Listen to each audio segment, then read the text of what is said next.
Hey guys, welcome back to the channel. This is story about what if Naruto uses Mokuton in Chunin exams part 1. Before I start, please do support for more amazing content and comments for part 2.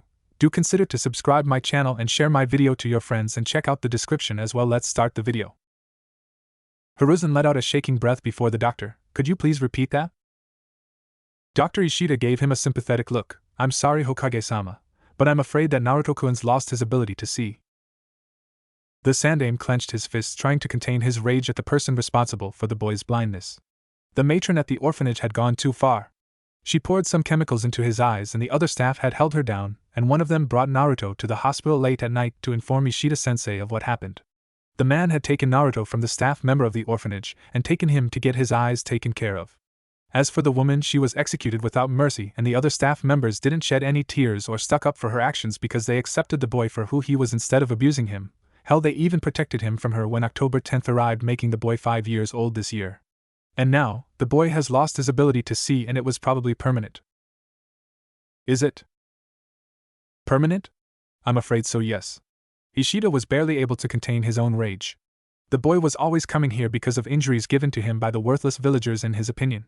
He had grown very fond of the boy, as did the nurses, because they didn't see a monster, they saw an innocent child that was being abused by human ignorance.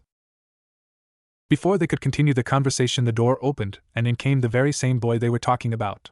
Naruto Uzumaki, who had bandages covering his eyes. Ishida-sensei, Hokage-jiji. Both men blinked. How in the world did he get here?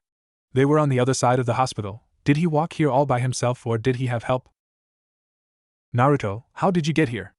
Hiruzen asked, moving towards the boy bending down before him. I don't know, Naruto answered softly. I just felt that you were here with Ishida-sensei. The men looked at each other, and Ishida walked over to Naruto himself. Why don't you sit over there in the chair so I can examine your eyes, okay? Okay, Naruto said. Hiruzen looked over at the doctor in confusion, but the man simply mouthed trust me and let the boy walk over towards the chair on his own. Naruto walked around Sarutobi and towards the chair, much to their surprise, and sat down almost as if he could see where he was going. Ishida unwrapped the bandages from his eyes and saw the boy open his eyes, and they were sky blue, but if you look closely you can see that he was still blind. Ishida decided to ask the boy very carefully, Naruto-kun. I'm going to stay blind, aren't I? Naruto cut him off. Their eyes widened at the question, taken completely by surprise again. How did he? Naruto, who told you that you were blind? Sarutobi asked carefully. They did. Naruto blinked. Ishida and Sarutobi looked at each other, then back at the boy. They? They who? Could it have been the nurses? Naruto shook his head and got up from the seat and towards the window, almost as though he knew where it was. Lifting his hand towards the window slowly, he clicked it, and opened it slowly before turning towards them. The trees, they told me. Before they could say anything, they noticed one of the trees started moving, taking them by surprise, and were about to move over to the boy when a tree branch came through the window and towards Naruto, but the boy was completely still, not at all afraid of the moving branch. It inched towards his cheek, making him smile and rub it with affection. I'm okay, I think. In response to his sadness, the branch sprouted a yellow flower for him, making Naruto smile and take the flower from the branch. Thank you. The tree branch retracted from the window, leaving the two men completely baffled at what they had just witnessed. Naruto turned to them, still holding the flower in his hand. What's wrong? He could feel their shock. And Naruto-kun, just now that was Ishida-sensei stuttered. HM? You mean the tree? They've been doing that every time I go into the forest to be alone. Sometime I feel them following me when I walk around too. It feels nice. Naruto smiled a little, still sad that he could no longer see. What do you mean? Sarutobi asked gently, wondering if what he was thinking could be possibly true. I don't know, but I think it's because I can do this. Naruto lifted his hand and out sprouted a pink flower. I don't know, but I can do this, and what's wrong? He heard a thud telling him that both men probably fell down. Sarutobi couldn't believe what he was seeing. How is this possible? Naruto has a Kekkai Genkai, and not just any Kekkai Genkai, the famous Mokuton, would release, that belonged to the Shodaime Hokage. Hashirama Senju. Wait. Now that he thought about it, it was possible actually, seeing as how the Uzumakis and Senjus are blood-related by marriage. It's possible that at some point one of them, either the Senju or Uzumaki, would awaken the Mokuton, but that was just speculation. The old man walked over to the boy, bending down to give him a smile. Naruto, you are a very special boy, do you understand? Special? Me? Naruto questioned. Yes, very special. I'm going to set you up an apartment so you can live on your own and get you your own sensei, and as soon as you get set up we'll begin your training. Sarutobi smiled. Naruto smiled then looked down, but I'm blind. Don't let that stop you, Ishida spoke up, having gotten over the initial shock. You've already proven you can handle yourself well despite your blindness being your only disability. You walked all the way over here by yourself without any help, walked over to the chair without tripping, and opened the window. That proves your blindness is nothing more than a crutch if you let it be. Naruto took all their words in and looked back up with a look of determination. I want to train.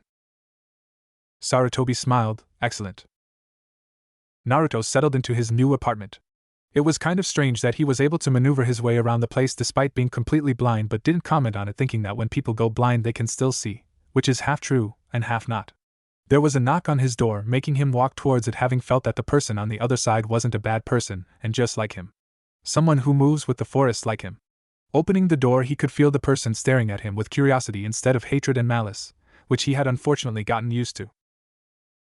Hello? Naruto greeted politely. Yamato straightened up as soon as the boy spoke. Hello Naruto. I'm your sensei here to train you, are you ready? Yes, sensei. Naruto smiled. Yamato couldn't help but smile himself. Even though the boy had lost his sight at the hands of a horrid villager, he still managed to smile. It proved this boy wouldn't let anything get him down. Picking him up and putting him on securely on his back, he set off towards the training area. Having stopped jumping from building to building, he landed near the third training ground where the Sandaime told him to. Placing Naruto down on the ground slowly and stood before him. As soon as he placed the boy down, Yamato noticed that the trees around him started to move as though they were happy to see the blonde-haired boy. How strange. Clearing his throat, Yamato looked at the boy who stood there patiently waiting for his sensei to say something. Okay, before we begin allow me to introduce myself first. My name is Yamato. Naruto smiled. Yamato-sensei, my name is Naruto Uzumaki. Pleased to meet you. Now then, let's begin, shall we? Naruto nodded. Sarutobi was watching the boy through his glass ball, eager to see what they would be doing, while at the same time wondering how Naruto was able to perceive his surroundings despite being blind. There was the hospital, and then there was the moving into his new apartment building. He moved around at a normal pace, almost as though he could actually see, but Ishida stated himself that Naruto is completely blind, meaning he couldn't see. So the only explanation was that instead of seeing, then he was probably sensing the things around him, which would make the boy a Kanchi Taipu, sensor type. But he had never seen a sensor ability like this. It was really impressive. To be perfectly honest, the boy was better off blind because now he won't have to see the villagers scorn, but then again it will probably be more easier for the villagers because Naruto's blind now, and they might even try to attack him directly. Just thinking about it worried him, especially since his birthday is coming up very soon. Putting the orb away, he looked out the window, wondering how the village could become the way it is now. He was afraid the will of fire was all but dead because the citizens of this village aren't exactly showing their will of fire, seeing as how they would do this to the boy instead of following the Yandaime's wish. It was truly sad. Yamato was impressed so far with his student. They have been practicing chakra control for about an hour now, and the blonde-haired boy was able to use it perfectly despite his lack of sight. Not only that, when they did the tree and water walk exercise, he was able to do both with no problems at all. When he asked how he was able to do that, he simply smiled and turned to him. The forest around us is helping me, but I can also sense where the trees and water are because of the sounds they make. It was an unusual answer, but it made sense to the man anyway. With the chakra control exercise out the way, they focused on other things now, like trying to practice his Mokuton. The boy had no problems creating clones like he thought he would, seeing as how he has more chakra than the average Chunin and Jounin. Alright Naruto, you've proven that you have good chakra control, so we'll begin working on your Mokuton, seeing as how you're able to utilize it very easily. Yamato instructed. Okay Yamato-sensei. Naruto smiled, eager to use it. Yamato smiled at the boy's eagerness to learn. Now Mokuton is a nature-based Kekkai Genkai. You know what a Kekkai Genkai is, right? Naruto nodded. It's a bloodline. Correct. Now Mokuton is special because it originated from the Senju clan. He continued. You mean you and me are related to the Shodaime? Naruto was surprised. Yamato rubbed the back of his head. In a way I am, but I definitely know you are related to the man. A distant relative, but relative all the same. That makes you a distant relative too, Yamato-sensei, not just me. Naruto grinned. Yamato's eyes grew wide before a small smile formed on his lips. Thank you for saying that, Naruto. It means a lot to me to hear you say that. You're welcome. So what are we learning? Naruto wondered. Well, for starters, I want to teach you the Mokuton no Jutsu, wood style, wood clone jutsu. Yamato smiled. Sounds pretty cool. It is, not to mention it comes in handy too. Yamato then realized something making Naruto smile. It's okay, the trees around me will give me the information I need to use the technique, or any technique that involves hand seals, so it's okay. He grinned. Yamato wondered how that worked, but then again he didn't question it. Alright, but just in case I'll say the hand seals out loud for you, okay? Naruto nodded. Yamato got started. Tiger Dog Snake, Mokuton no Jutsu, wood style, wood clone jutsu. Yamato created a wood clone that sprouted from his body and stood next to him smiling. It's your turn now, Naruto, did you get all that? The boy smiled as a response and performed the hand seals. Tiger Dog Snake, Mokuton no Jutsu, wood style, wood clone jutsu. Clapping his hands together, 5 wood clones sprouted from his body. 2 sprouted from his right side, 2 from his left, and 1 from behind. All 5 clones smiled at Yamato, and his clone making the man's jaw drop while the clone was impressed. That's incredible. He was able to make 5 clones on his first try. Granted, when I first started I could only make 2, but he made 5 out of nowhere just like that and doesn't look tired at all. Impressive, Yamato thought. It was then he noticed something from each clone, and Naruto. Yes? The boy tilted his head. Why, your clones, they're not blind. They can see. Yamato stuttered. Really? Is that true, you guys, can you see? Naruto wondered. The clones dispelled themselves with a smile and transferred the memories over to their original, making him smile from ear to ear. It's true, they can really see, I can see their memories. So that's what you look like, Yamato-sensei. Yamato smiled. This just made your training a whole lot easier. That means your shadow clones won't have a problem seeing either. Naruto grinned. Yeah. Oh, there's this one technique the forest taught me when I snuck out of the orphanage that one time. What technique did they teach you? Yamato asked curiously. Naruto moved away from the man, making him raise a brow. As soon as the boy was close to the 3 wooden stakes, he smiled and performed the hand seals. Tiger Snake, Mokuton Hijitsu, Jukai Koten, would release secret technique, nativity of a world of trees. Bringing his hands together, multiple trees sprouted from the ground, taking Yamato off guard. As soon as they stopped growing, his jaw dropped for what felt like the second time today. There were a lot of trees surrounding him and Naruto, with the boy sitting on top of the tree branch with a smile. See? Pretty cool, isn't it? Yamato couldn't help but stare in awe at what he just witnessed. Naruto, that technique you just used. The only one to use it was the Shodaime Hokage Hashirama Senju. It was a secret technique that only he could use. Really? Naruto tilted his head. The forest didn't tell me that. They only said that a great man used this technique before. They taught me this as a birthday present. The forest? Is he really saying that the forest of Konoha is actually alive and is speaking to him even now? It's never happened to him before, but if what he's saying is true, then what else is the forest telling him? Yamato wondered. Are you surprised? Naruto tilted his head with a grin. Yamato returned it. You could say that. So, how did it go? Hiruzen questioned. To be honest with you, he only needs me to help him with the Mokuton. We started chakra control first, and despite the massive chakra reserve given to him by the Kyuubi, he was able to mold his chakra perfectly with no problems at all. Yamato reported. Really now? What else? Yamato took a deep breath. Hokage-sama, are you sure that Naruto's blind? That wasn't what he was expecting to hear from the man. Last time I checked, Tenzo, the boy is completely blind, but he was able to find me and Ishida-sensei in a different room in the hospital just by feeling where we were. Hiruzen told him. Yamato brought his finger up to his chin. Then there's a possibility that he's a sensor. He must have sensed your chakra signature and simply followed it. He walks completely normal, as though he's not even blind at all. I noticed that as well. He also mentioned that the trees tell him where to go and who's ahead of him, even though he can see himself using his senses as his guide as well as his hearing. Hiruzen informed.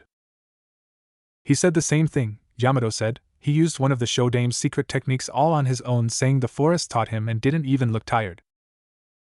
Oh? What technique was that? Hiruzen inquired, smoking his pipe. Mokuton Hijitsu, Jukai Koten, would release secret technique, nativity of a world of trees. Yamato told him, making the man cough, roughly prompting Yamato to go over and pat the old man's back. Hiruzen gathered himself and looked at the man. Are you sure of this? Yamato nodded. I was right there when he did it. He said the forest taught him that as a birthday present.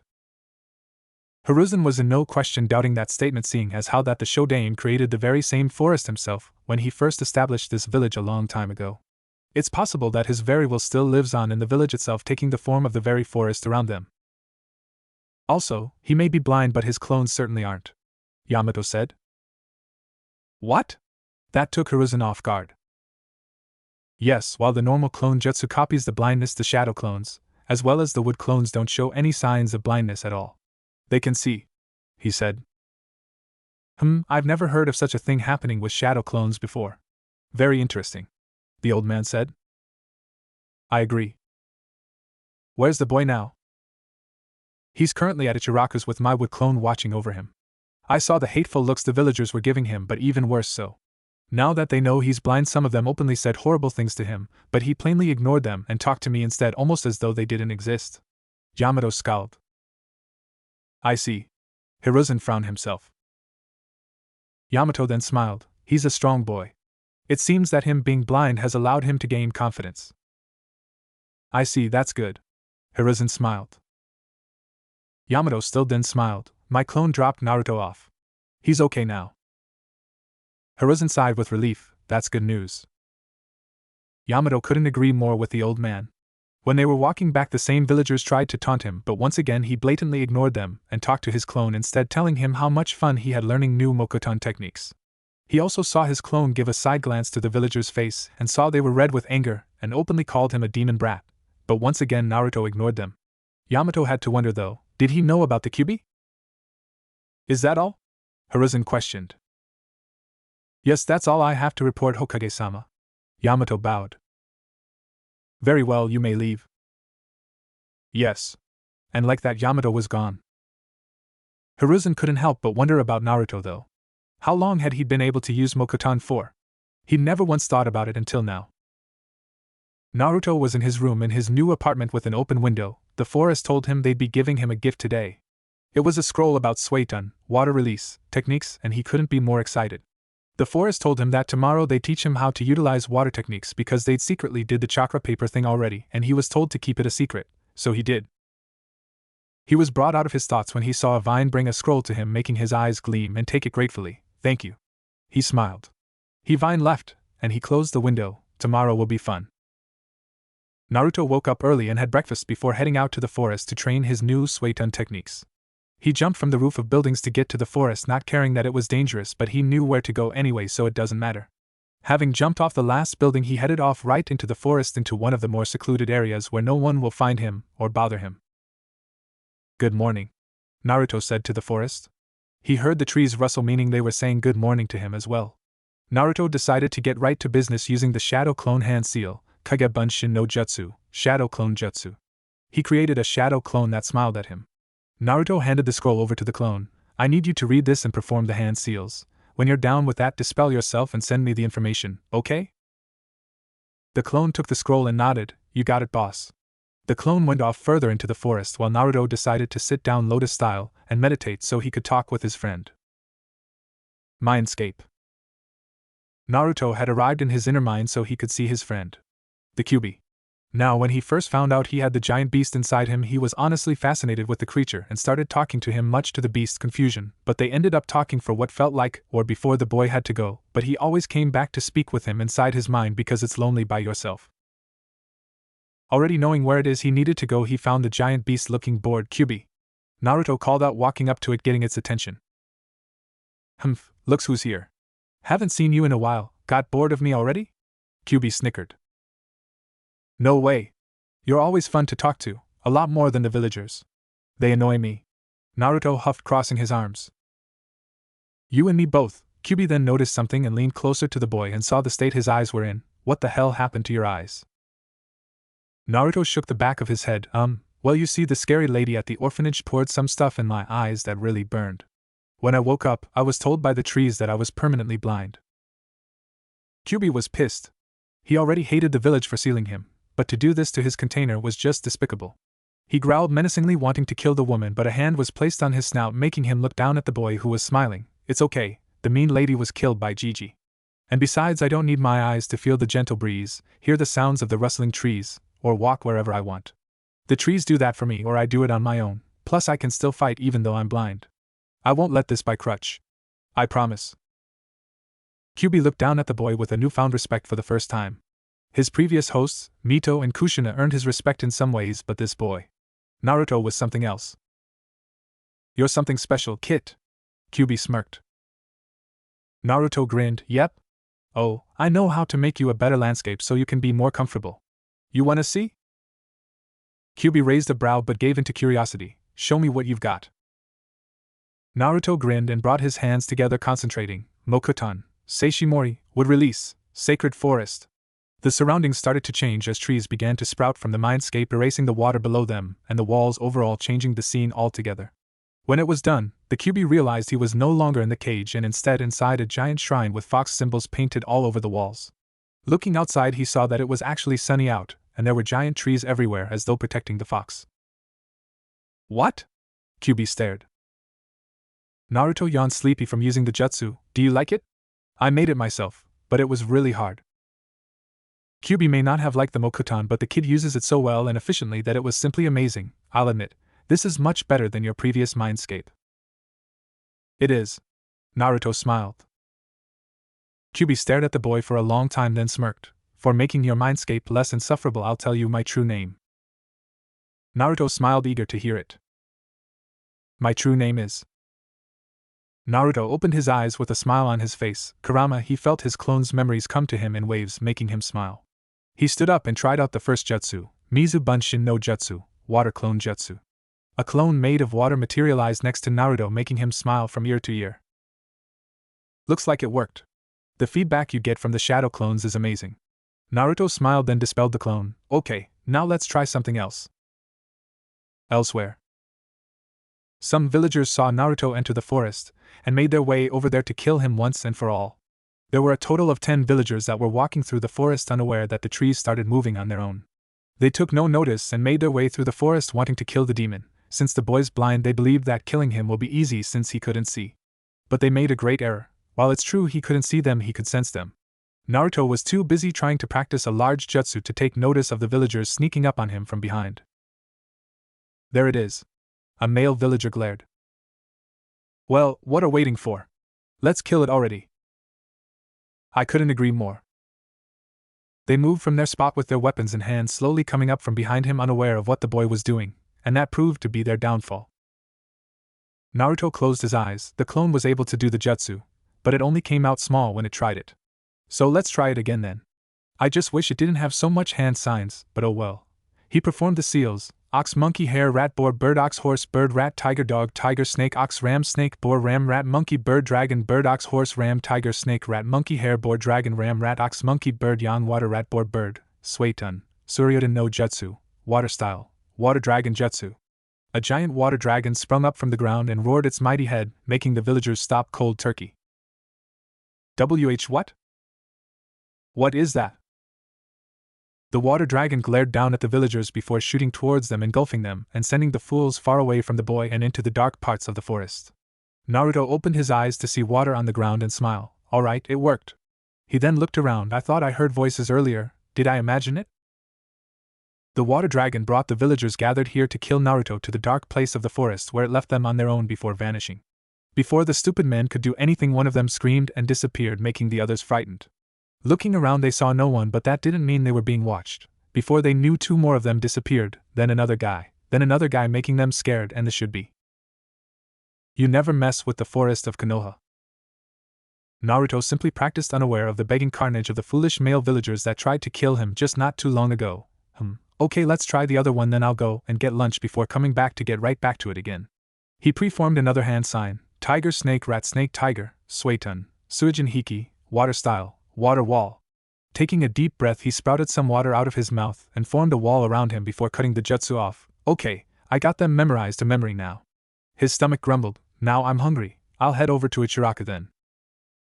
He walked out of the forest and spotted some buildings to jump from so he could head over to his favorite place, but something stopped him. Stopping on one of the buildings, he sensed the chakra signature that felt gentle and kind, yet very deadly when it wants to be surrounded by 3 individuals. Following the signature, he stopped when he spotted the figure, and it was indeed surrounded by 3 individuals that had bad intentions, something he all too familiar with. Being mean to a girl is just wrong. He jumped down, getting their attention, making the three boys step back from the girl as she jumped in surprise when he landed in front of her. You shouldn't be mean to her just because you're bored. It's not nice. Huh? One of the boys smiled. Get lost, you loser. Yeah, you're nothing but some stupid orphan anyway. Naruto rolled his eyes. You're stupid. What did you say? I said, you're stupid. Naruto smiled. One of the boys charged at him, sending a punch, but due to the blonde boy's enhanced senses, he felt it coming, and ducked, then sent a hard punch to his gut, making him fall over and grip his stomach in pain. Naruto stood up and stared at him. Attacking a blind person isn't very smart. That's why I called you stupid earlier. He didn't wait to hear the replies of the other two because he made the shadow clone hand sign, Kage Bunshin no Jutsu, shadow clone jutsu. Two clones appeared before the boys and they had their sights so they could see them. The two clones attacked the other two boys, punching one hard in the face, while other one kicked the other boy in the gut, making him hold his stomach in pain too. Naruto sighed and dispelled the two clones before turning to look at the silent girl. Are you okay? He felt her flinch when he turned to speak to her. Yes, I'm fine. Thank you?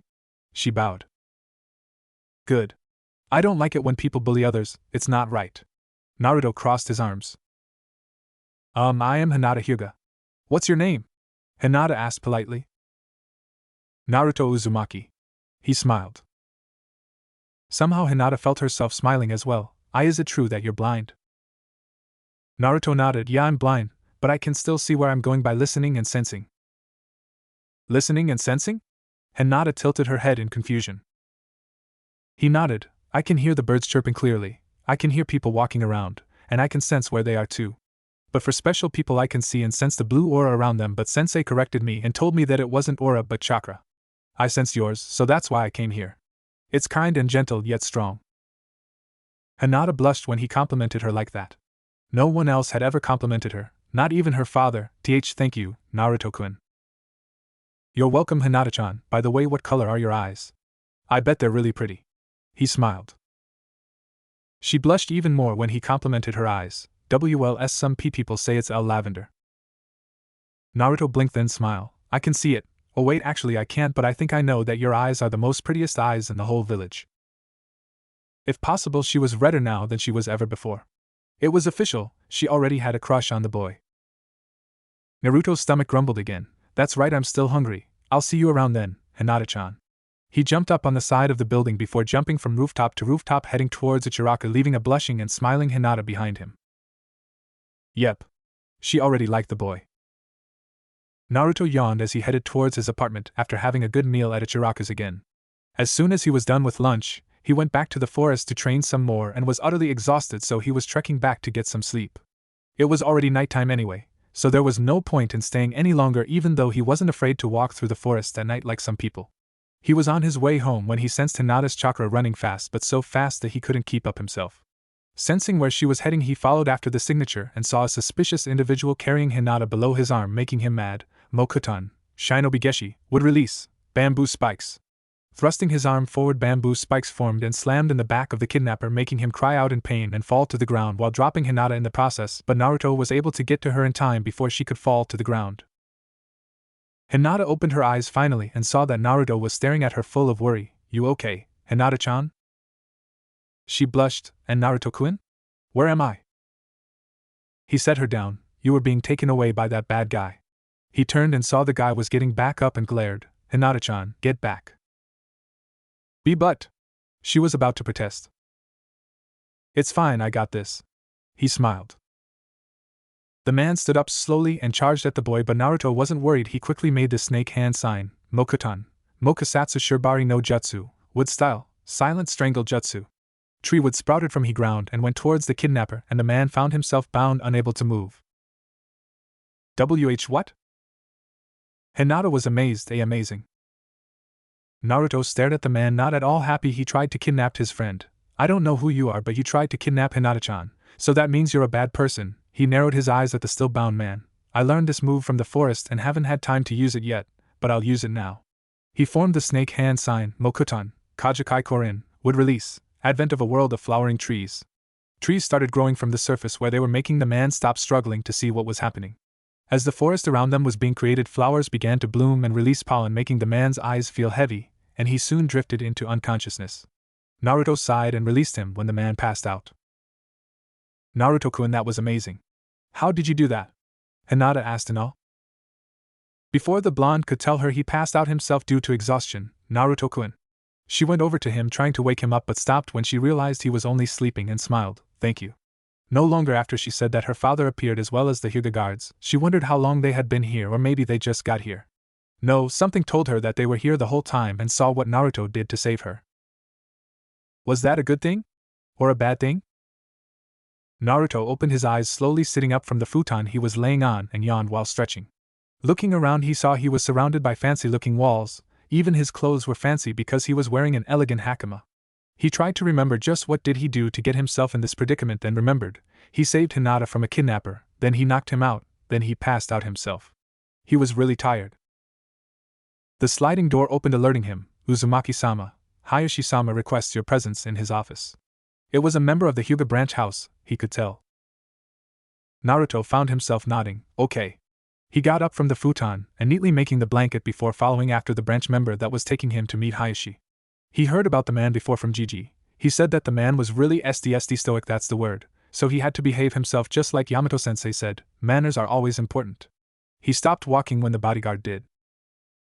The guard knocked. Hayashi-sama, I've brought Uzumaki-sama.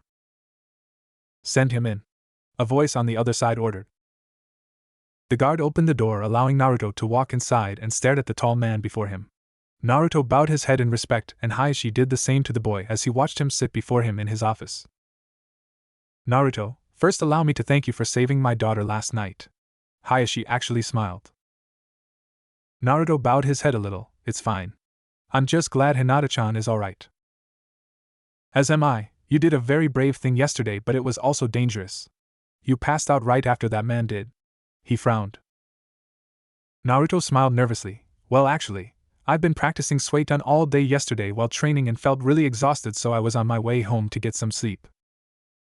Suiton? Then what was that you used last night? Hayashi asked curiously. Mokuton. I've been able to do it for a while now and just started to practice it. Naruto explained. Hayashi's eyes widened. So I was right, that was the famous Shodame's Mokuton he used yesterday. There was something else he wanted to ask. Naruto, if you don't mind me asking. You're completely blind, aren't you? Naruto nodded. Yep. I don't need my eyes to see or feel things when I can either sense or hear them. I'm able to see a person's chakra or sense it. That's how I was able to sense Hinata nearby me when she was being kidnapped yesterday. I can also feel the vibrations in the earth too, like those 3 jerks that were trying to bully her yesterday. I felt one of them send a punch my way, but I was able to detect and counter it. So he can ready a person's movements simply by feeling vibrations in the ground? I've never heard of such a thing before. Hayashi was intrigued now. So you saved my daughter twice yesterday then, thank you. There's no need to thank me, Hayashi-san. I should be thanking you for even letting me stay here. I didn't mean to intrude, Naruto said honestly. You don't have to apologize. After what you did yesterday, me and the elders came to a conclusion. Naruto Uzumaki, you are hereby protected by the members of the Hyuga clan. Should any of the foolish villagers try anything, they will face our wrath. You are also welcome to come to the Hyuga manor as many times as you like. He smiled. Naruto was taken by surprise but smiled anyway and bowed. Thank you very much, Hayashi-san. You'll be calling me father soon when you turn 18. He didn't mention that he and the elders decide that he and Hinata were engaged and neither child knows about it. Seeing their reactions should be somewhat interesting.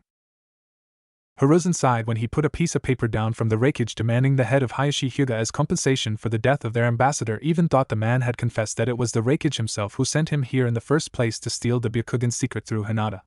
The man was executed not too long ago for trying to kidnap the girl, and now they were demanding compensation. It was a good thing that they didn't know about Naruto possessing the Mokuton, otherwise they'd be asking for him too. He smiled when he heard from Hayashi yesterday that the boy had saved her from the fool using another one of Shodame's techniques yesterday. The boy was progressing, but Tenzo was obviously worried when he heard Naruto had passed out yesterday, having already seen the boy as his little brother as well as student. He already made preparations for the boy to enter into the academy, ignoring both the council and Shinobi's protests.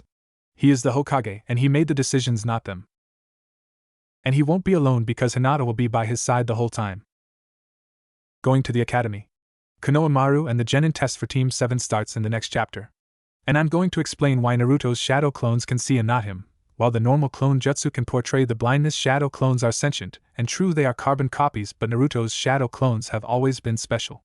Also, Naruto can't sense anyone if they completely hide their presence like Kakashi can or if they're standing on water, so he's at a disadvantage in that department.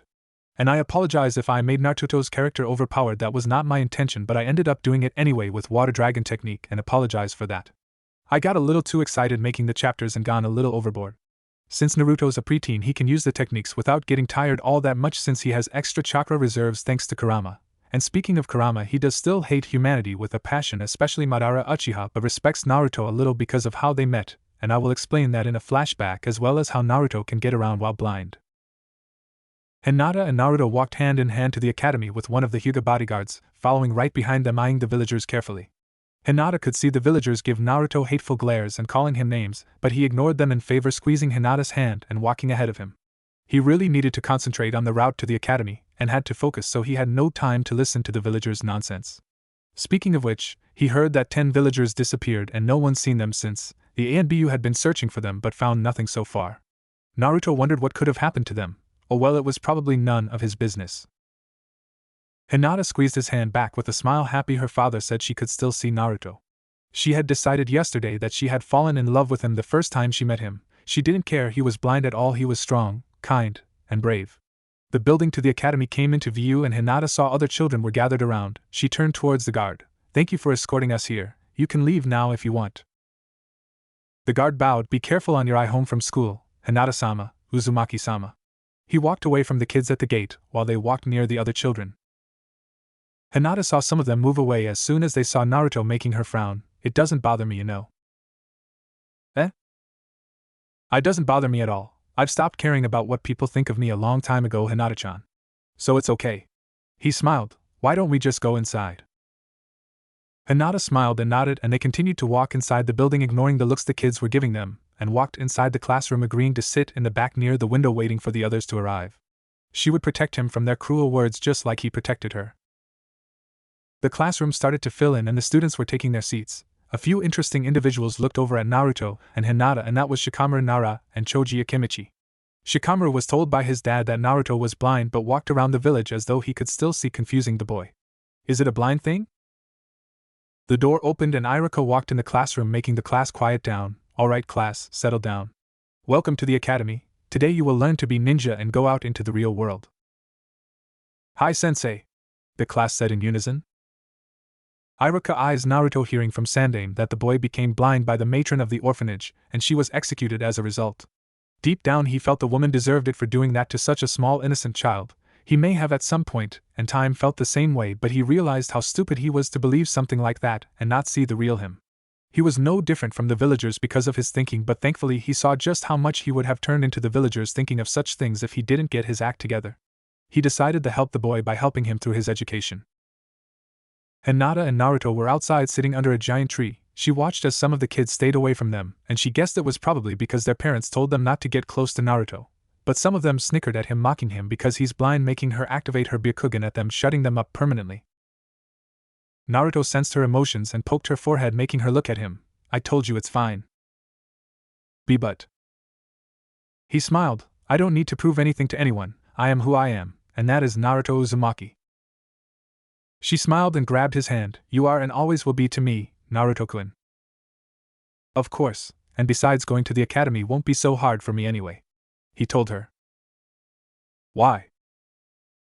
He whispered something in her ear, making her eyes grow big. "You mean?" He nodded his head with a smile. "Make sure you tell Iruka-sensei though, okay?" "Okay." When Hinata got back in the classroom with Naruto's clone that could see, they sat in the back of the classroom again. Iruka had heard that Naruto already knew how to do Shadow Clone, already making him a prodigy for learning it so early. Not only that, but the clones could see perfectly well too.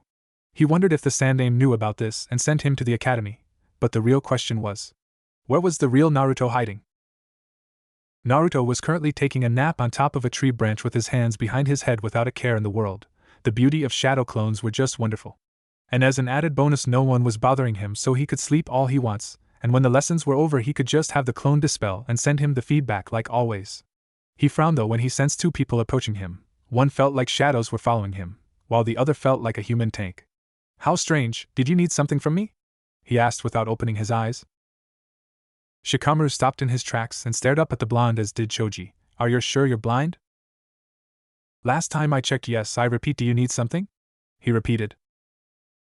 We noticed you were skipping class, but we just saw you in the classroom. Choji said, a little confused as to how there could be two of them. Shikamaru sighed, troublesome. You used a shadow clone, didn't you? Naruto smiled, his eyes still closed. You're smart. Choji looked at his best friend. Shadow clone. But isn't that an advanced jutsu? Yeah. Shikamaru nodded. Naruto opened his eyes and stared down at them. Why are you two skipping class? You bored? Shikamaru walked over to the tree Naruto was sleeping on top of and sat down. It's troublesome to go to class. I'll sleep out here. Choji sat next to Shikamaru, leaned against the tree with his best friend with a smile. Naruto said nothing and Imply closed his eyes again, accepting the new arrivals, not feeling their presence as a disturbance. A few years passed and Naruto was enjoying his time at the academy. A few teachers tried to hinder his education but were caught and severely punished, or in this case their teaching licenses were revoked. Naruto and Hinata grew closer and closer each day since their early days at the academy. Shikamaru and Choji would sometime hang out with them along with the new arrivals Kiba and Shino, but it wasn't every day. Naruto can skip classes and have his clone attend them because he's blind and can just relax, but they can't keep doing it every day, otherwise they'll get in trouble with their parents, something Naruto didn't want. There was also the Uchiha incident that spread throughout the village like wildfire. Sasuke Uchiha was the only survivor after his older brother Itachi Uchiha killed the rest of the clan and took many people by surprise, but Naruto met Itachi once. He didn't sense any hostility from him at all. He felt pain from the man, so he talked to Itachi in the forest one day. The man had actually asked him for advice, him of all people. He had never given anyone advice before, so this was a first, but he did his best to give him his opinion about a decision he was forced to make. He simply told the man, "You're doing it to protect the person you love the most." The old man told me once that we all have to make tough decisions and that sometimes they're not always good, but we make that choice because there's someone we love the most and want to protect. And we'll do anything to keep them safe. He didn't know why Itachi hugged him when he finished saying what he had to say, but it felt good to be hugged, even though Hinata hugged him all the time anyway. Speaking of Hinata, he goes over to her house every day and watch or well feel her train with her father, and her stances were sloppy at first, which he told Hayashi, but after practicing and practicing she had gotten the hang of it and was able to keep up with her father. Hayashi told him the sad news about how his brother was the sacrificial lamb to Kumo after the Hyuga incident, as they called it. Hayashi was against it, of course, and was fully prepared to sacrifice himself, but his brother Hizashi wouldn't let him do it, and decided to sacrifice himself for the sake of the village.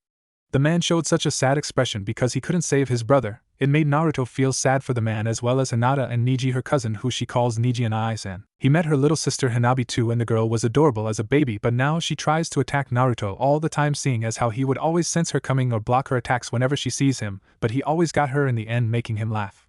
She didn't hate him. Actually, she started calling him Naruto and Ai-sama every time he comes over for a visit, making him smile. Niji was a different story. After the death of his father, he completely changed, especially towards Hinata.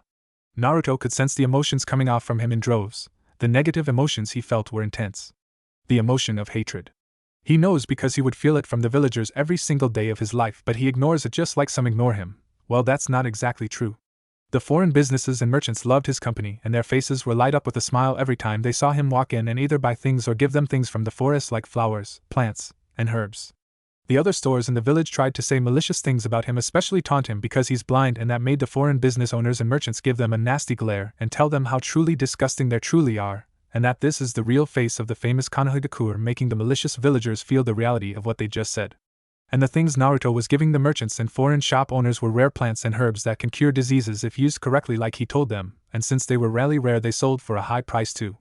The foreign shop owners would give him high quality food to take home and make. And when they asked how he'll be able to cook the food he was given, he simply smiled and said he knows a secret technique to making the food and wouldn't tell anyone. One of the weapon owners gave the boy an odachi blade so he could either walk with it or use it in combat, telling him he could take enemies off guard if he did.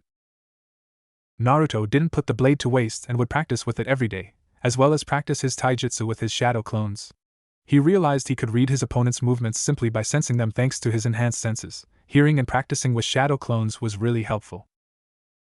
At the academy, Sasuke had his own fan club, which the other boys found annoying, but Naruto really didn't care, and he could sense that Sasuke didn't care much for them either. The most annoying ones were Sakura and Ino, and boy could the pink-haired girl scream, much to the blonde's annoyance because she was giving him a headache. Being blind means you lose one of your senses, and that also means your other senses are enhanced, so yeah. Having enhanced hearing can be both a blessing and a curse. He also noticed that wherever he and Hinata went, Sasuke would always follow them from a distance, but it's not because he was interested in her. No, he was interested in him. Naruto had noticed it before that the raven-haired boy would take to following him around from a distance, and just watch him, and that bothered him a lot. Despite Naruto being blind, the blonde was at the top of the class, same as Sasuke. He got perfect scores in taijutsu, weapons training, and academics, much to his classmates' surprise, except Hinata, Iruka, Shikamaru, and Choji, of course. He and Sasuke were both considered the Rookie of the Year, much to his fangirls' despair. Apparently only Sasuke should only have that title and not him, which was really stupid. Seriously, in his opinion, only Hinata should be considered a real kunoichi. The kids thought he was faking being blind, but he showed them his eyes and confirmed that he was indeed blind. That shut them up quickly. It was then Sasuke showed interest in the blonde-haired boy, but Naruto wanted nothing to do with him because of what he was sensing from boy. Hatred, revenge, and obsession, such negative emotions he wanted nothing to do with at all. Emotions like those will do nothing but consume you in the end. Why the raven-haired was following him around like that he will never know, and honestly he didn't want to know. The blonde, now 12 years old, was wearing a black shirt with long sleeves with orange outlines and black pants with orange outlines on them. His odachi blade in his hand that he uses to walk around with, even though he didn't need to, but it just felt so right in his hand. He was currently walking with Iruka, his most favorite teacher in the academy, to Ichiraku, where he promised to treat the boy for lunch, seeing as how when they get back the boy will have to take the genin exams. Iruka examined the boy and saw he didn't look nervous at all. In fact, he was calm and collected. Naruto, are you nervous about the genin exam this afternoon? Iruka asked. Naruto smiled. Not really, if anything I'm excited. I hope to be on the same team as Hinata-chan too. Iruka chuckled. You two have been together since you were little. Who knows, you might be on the same team. I really hope so. I'd rather be with her than Ino or, God forbid, Sakura. Her screaming isn't good for my hearing at all. Naruto rubbed his left ear subconsciously, making Iruka chuckle nervously. It's true that Sakura can be a little loud. Oh, who was he kidding? She was really loud. They arrived at the restaurant where Tucci greeted the boy and teacher. So Naruto, did you take the exam yet? Tucci smiled, already making the blonde's favorite. No, not yet. I know Yamato-sensei is excited about it though. I actually hope he becomes my sensei. Naruto smiled. He showed his sensei one time his suiton and futon techniques, making the man smile at his progress with his training, and he still trained his Mokuton too. Katon wouldn't work for him for some reason, so he just forgot about it. I hope so too. The two of you act like the siblings the way you interact with each other. The man smiled, placing the bowl before the boy. Naruto grabbed the chopsticks next to him and smiled, something like that. Came out from the back and smiled at the blonde. Hinata's not with you today? No, not today. She wanted to hang out with Shino and Kiba for a bit. Besides, I can pretty much walk all by myself anyway. She just likes to help me out sometimes, he said, eating his ramen. Iruka still found his student fascinating after all this time. When he heard that some teachers were planning to hinder his education, he immediately reported them to the Hokage, where he proceeded to fire them quickly and replace them with ANBU disguised as teachers, but he had a sneaking suspicion that Naruto knew and didn't say anything. He frowned when he saw one time Naruto was outside just looking up at the sky, and some boys decided to bother him by taunting him about his blindness, making the man shake his head in disappointment. He was about to go outside and reprimand them when Naruto spoke in a calm tone. My blindness doesn't hinder my everyday life as people assume. I'm glad to be blind because I don't have to look at the ugly side of people like you. And with that he walked away, leaving the boys standing there unable to do anything, or say anything against what the blonde said. He smiled at the memory, glad the boy handled the situation without resorting to violence. Yeah, he'll do great when it comes to the genin exams. Naruto stood before the examiners, which were Iruka and Mizuki, who the blonde did not like at all, and the feeling was mutual on Mizuki's end as well. Not that he cared. Okay Naruto, you ready? Iruka smiled. Naruto smiled back, ready. First off, use Henji no Jutsu, transformation jutsu. Iruka instructed. Naruto did the hand signs, dog boar ram, Henji no Jutsu, transformation jutsu. There was a puff of smoke and Naruto transformed into Yamato, taking the two Chunin off guard. That's really impressive, Naruto, good work. Iruka marked pass for the transformation technique. Naruto transformed back, thank you. Now, the Kawarimi no Jutsu, body replacement jutsu. He smiled. The blonde smiled and got right to it. Tiger, boar, ox, dog, snake, Kawarimi no Jutsu, body replacement jutsu. He replaced himself with a log. Excellent again. Iruka marked past. Naruto jumped down from the ceiling and smiled. And the last would be the Bunshin no Jutsu, clone jutsu. Iruka said. Do you want me to use the normal clone jutsu or shadow clone jutsu? Naruto asked. Iruka smirked, not paying to the look of disbelief on Mizuki's face. Surprise us. Naruto made the tiger sign, Kage Bunshin no Jutsu, shadow clone jutsu. 2 Naruto clones appeared on each side of him, making Mizuki's eyes widen. Iruka smiled again. Excellent job, Naruto. You passed the exam. Congratulations, you are officially a genin. He tossed the boy his headband and the blonde caught it with a smile. Thank you very much. Naruto bowed as wrapped it around his forehead and moved towards the way where his long sword laid. Grabbing the blade, he walked out of the room, closing the door behind him. Mizuki looked over at Iruka, still flabbergasted. He can use shadow clones?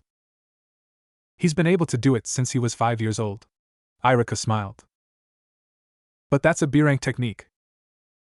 I was just as surprised myself when I first saw it in my classroom, and by the way, Mizuki, did you notice anything peculiar about the shadow clones? Iruka smiled. Mizuki blinked, then widened his eyes in realization. The shadow clones they could see. That's right, Naruto himself is blind, but his shadow clones can see just fine. Pretty amazing, isn't it? Mizuki didn't comment because he was too busy thinking about his plan, and how it involved the demon brat. Oh well, he'd just have to compromise instead. The other genin gathered and saw Naruto walk out of the room with a headband wrapped around his head, making their jaws drop. What the hell? How did you manage to pass when you can't even see? Ino yelled. Kiba whistled. Damn, I thought that since he's blind he'd fail the exam. Things aren't always what they seem, Shino commented. Hinata smiled. I knew Naruto-kun would pass. Troublesome blonde is unpredictable, Shikamaru sighed. But that's just how Naruto is. Choji smiled. Sasuke stared at the blonde hard, watching him walk away from them without answering anyone's questions. Sakura watched the raven-haired boy stare at the blonde, making her frown. What's so special about Naruto Baka anyway? Just because he's Rookie of the Year like Sasuke-kun doesn't make him better than him at all. Naruto ignored the rest of the rookies and started walking out of the building and summoned a shadow clone who appeared before him. I'll be in the forest. While I'm there, I want you to lure the you-know-who to the forest. He should have already found out where I live. Got it, boss. They vanished. Naruto started walking towards the forest. Mizuki's evil intentions were as clear as day. Too bad Iruka-sensei didn't sense it, but I guess that's just the perks of being blind. Mizuki was jumping from roof to roof, heading towards his intended target, the demon brat. It was currently nighttime and he had stolen the scroll of seals successfully. Now all he had to do was go to the brat's house, drag him out, and dump him in the forest where he would be killed by the ANBU. A vicious smile appeared on his lips, excited to finally kill the demon brat that should have died a long time ago. He arrived at the apartment and peeked through the window but didn't see the brat, just a bunch of worthless flowers. He felt a sharp object hit him in the back of the head. Ow, what the hell? He turned around and saw the very same brat he was looking for. The shadow clone gave Mizuki a cold glare and turned his back to him. You want me, right? Then come get me, if you can keep up, that is. And like that he took off with a small smirk on his lips. You little brat. Mizuki chased right after him, ignoring the fact that he was being lured into a trap, and by a shadow clone no less. The clone led Mizuki right into the forest where Naruto hangs out all the time and stood there with his back facing the Chunin. End of the line, brat. The clone tilted his head so Mizuki could see and realized something too late. You. It is the end of the line for you, that is. The clone dispelled, and he heard laughter from above a tree branch and saw Naruto staring down at him. I didn't really expect you to follow my clone all the way here, but I guess that goes to show just how stupid you really are. Naruto smiled. Shut up, demon brat, Mizuki yelled. Naruto rolled his eyes. Don't you people get tired of saying the same old things every day? I know that I have the QB sealed inside me and I don't really care. What? Naruto smiled. Let me guess, you were expecting me to break down or something, right? Get over yourselves already. I've got better things to do than wonder about what you idiots think about me.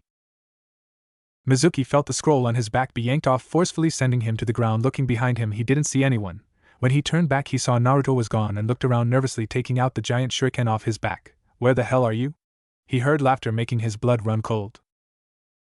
What's the matter, Mizuki-sensei? Why so scared? His voice sounded throughout the forest. Mizuki was still looking around, his heart beating fast.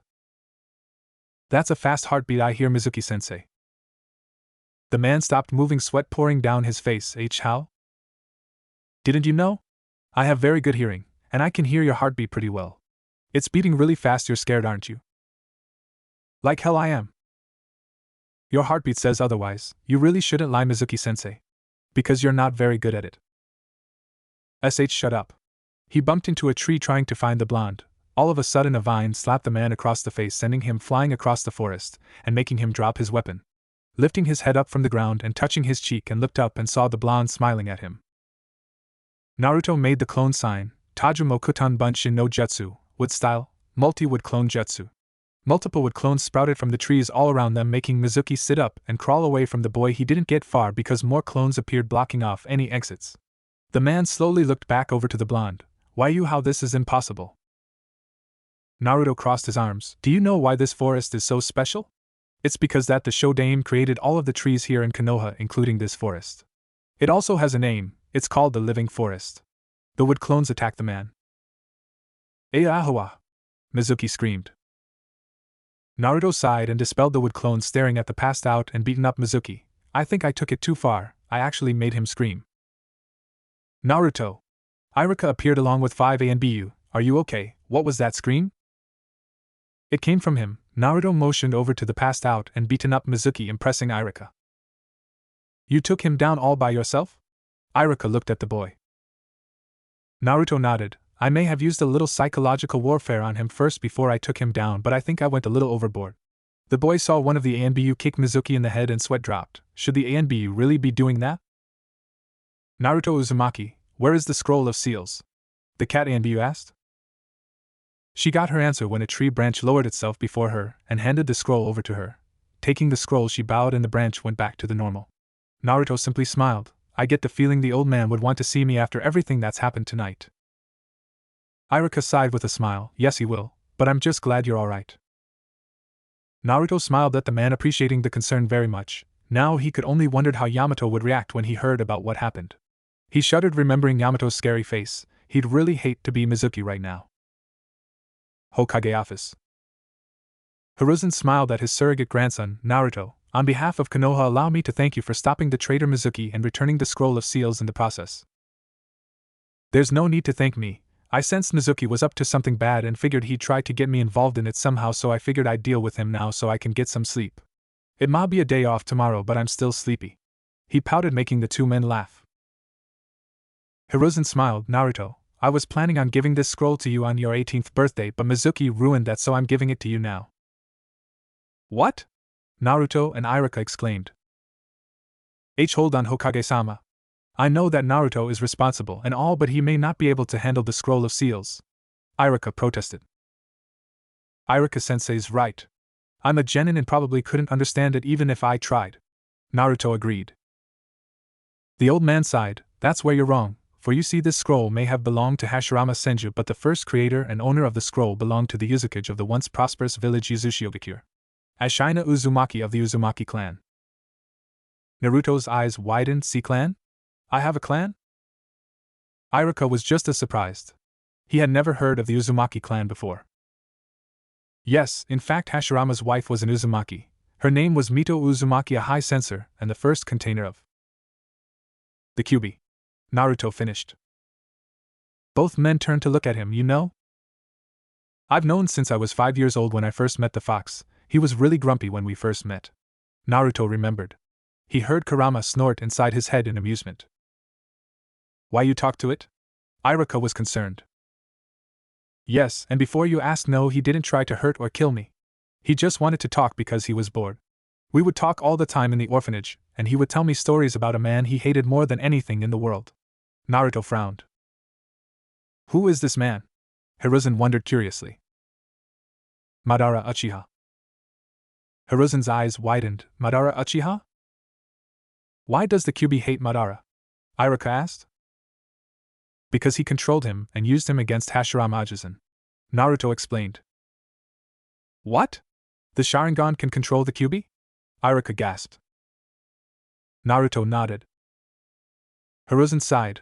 I wonder, on the night of the attack, was it really Madara that controlled the beast to attack the village? If that's the case, then the Uchiha clan were treated like criminals for nothing, which ultimately caused them to try and plan a coup which resulted in their demise. Let's not think about that right now. Let's get back to what we were discussing before. Yes, Naruto, you have a clan. Your mother Kushina Uzumaki originated from Yuzushiogakure and migrated to Konoha when she was a child. She was also the Kyuubi's second container after Mito-san died. Hiruzen revealed. And my mother was one too. What happened to her? He desperately wanted to know. She died right after you were born, and before you say anything, no, you are not to blame for her death. She died to protect you just like your father did. The old man smiled sadly. Naruto took a deep breath. Who's my dad? Hiruzen closed his eyes before opening them, the Yondaime Hokage Minato Namikaze. Iruka was taken back by this new information and actually looked at the blonde-haired boy. He looks just like the Yondaime. How is that I've never noticed this before until now? Naruto closed his eyes trying to calm down, and Kurama's voice was helpful too because he was ready to start yelling, but that wouldn't solve anything, so he simply sighed. Why are you telling this me now? The two men could hear the hint of betrayal in the boy's voice, making the old man flinch. I'm sorry, Minato had a lot of enemies in both Kumo and IWA, with IWA being the most vicious. If they found out that he had a son, they would have sent assassins after you and killed you. Naruto said nothing for a while before finally speaking. I see. Hiruzen got up from the chair and scrolled to the boy who had set it down on the ground. I know I've failed you by not telling you your origins, but I hope you can find it in your heart to forgive me. The old man bowed, taking Iruka by surprise a little bit, but he couldn't help but understand why he was bowing and asking for forgiveness from the blonde. Naruto stared the man's bowing figure for about 2 minutes before he sighed and rubbed the back of his head. Fine, you're forgiven. Hiruzen stood up straight in shock. The boy smiled. I forgive you. You were thinking about keeping me safe, so I can't stay mad at you. Besides, it's not in my nature to hate anyone anyway. Hiruzen smiled. Thank you, Naruto. That's my line, Gigi. He grinned. And don't worry, I'll take good care of the scroll. Hold on, there's something else I need to give you. Hiruzen walked back over to his desk and rummaged through his drawer, making Naruto and Iruka curious. He pulled a black notebook out and handed it to the boy, who felt it. A notebook? Not just any notebook either, it belonged to Minato. The old man smiled. Really, Dad? Naruto was surprised and a little happy at the same time. That's right, he put all of his jutsus in there, and told me to pass it on to you should something happen to him in the near future. I'm giving it you now. Oh, and congratulations on graduating from the academy. He smiled grandfatherly. Naruto had the biggest smile on his face. Thank you. You're welcome. Now go home and get some sleep. You look exhausted. Believe me, I am. He was going to pick up the scroll, but Iruka got it for him. Thanks, Iruka-sensei. You're welcome. Come on, I'll walk you home. Fine with me. Both of them walked out of the man's office, and Hiruzen smiled. Minato, your son will be an excellent shinobi. Naruto had his head on his pillow with a serene smile on his face. He had parents, and both of them loved him. He was really glad he had a day off tomorrow because he wanted to go back to the forest and tell it what he learned. Go to sleep, Kit. I am good night, Kurama. He smiled. Kurama didn't answer, but he smiled as he too drifted off to sleep. If Naruto had to guess what his major weakness is when it comes to being blind, it would be that if someone were to hide their presence completely, he won't be able to sense it. That was what Yamato had proved when they had first started training his ability to sense as well as chakra control. He knew that if he went up against a Jonin that can hide their presence completely like Yamato can when they first tested it out, then he would be in trouble and had to rely on his shadow clones for help. Another weakness is that for some reason he can't sense them if they're on water either, which is a little strange. But that was once again proven by their training sessions when they did the water exercise, and he admitted that he was scared to do it the first time because he thought he'd fall, but he managed to stay above the surface much to his surprise. When he first tried the shadow clone technique that the forest taught him before he lost his sight, he was able to do it easily compared to when he tried to use the normal clone technique, which he still had trouble doing even now. When it comes to basic level jutsus like the clone technique, he has a hard time doing it compared to others, but when it comes to high level, say C or B rank techniques like the shadow clone jutsu, he has no problem doing it, which is kinda crisscross, but he figured that it was an Uzumaki thing since he found out he had a clan last night. Another weakness is objects. When he started to walk around after he lost his sight, he had a hard time maneuvering around objects, like rocks for example. Rocks were his enemy, so it was a good thing that he was given the long sword as a use for a cane as well as a weapon. It'll come in handy in alerting him for the stupid rocks. When he first lost his sight, he had to walk a little slower so he could get used to the feeling of no longer seeing and had to take it slowly. It was a miracle he even made it to where Ishida-sensei and Gigi were the first time. When Naruto was about 4 years old, He had first wandered into the forest just to get away from the nasty glares of the villagers and decided to hang out there for a little while, but he wasn't expecting the trees to move.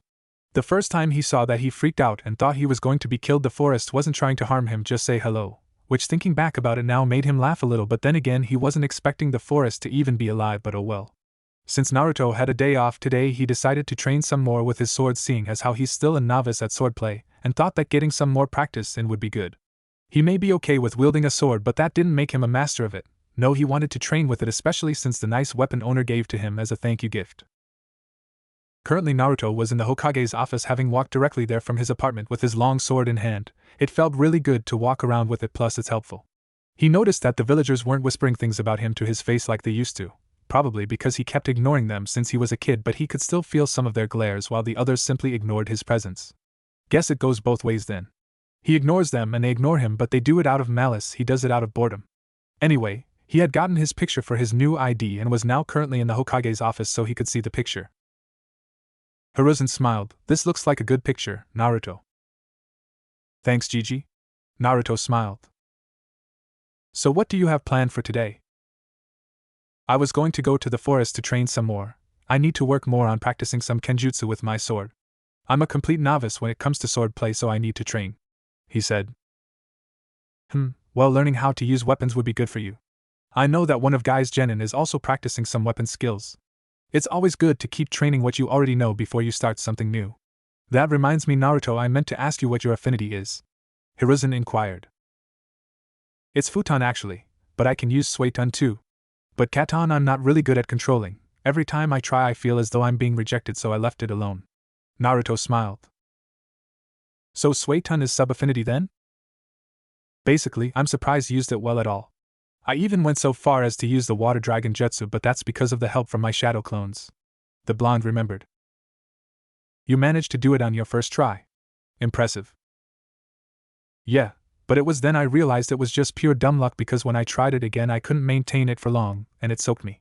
When you try something right the first time doesn't mean it'll work for you again, so I've been training non-stop to get it like last time. Naruto explained. I was the same when I was your age, but my struggle was katon. But after a while I finally got it down. Hiruzen reminisced. Naruto nodded. Futon was just as hard too. I would sometimes cut myself trying to use some of the jutsus. Elemental affinities are really hard.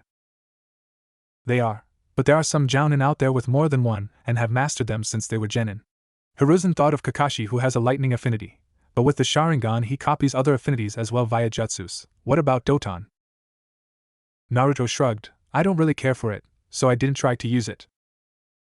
I see.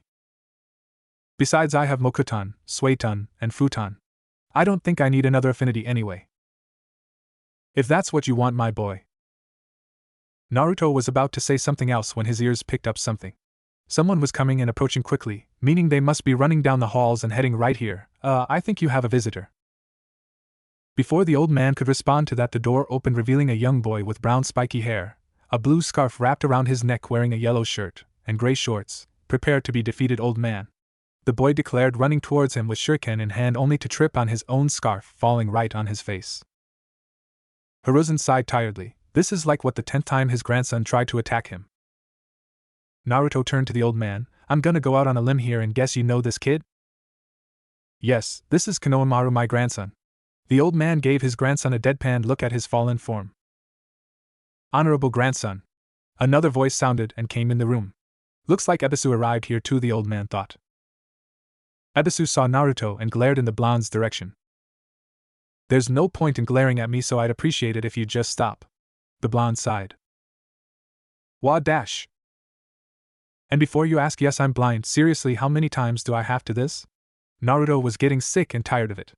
The only reason he could tell Ebisu was glaring at him was because he felt it.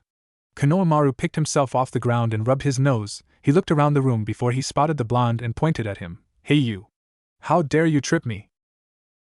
I didn't trip you, you did that all on your own, kid. You should really be more careful. The blonde responded calmly. Show some respect to the honorable grandson of the Sandaime Hokage. Ebisu growled.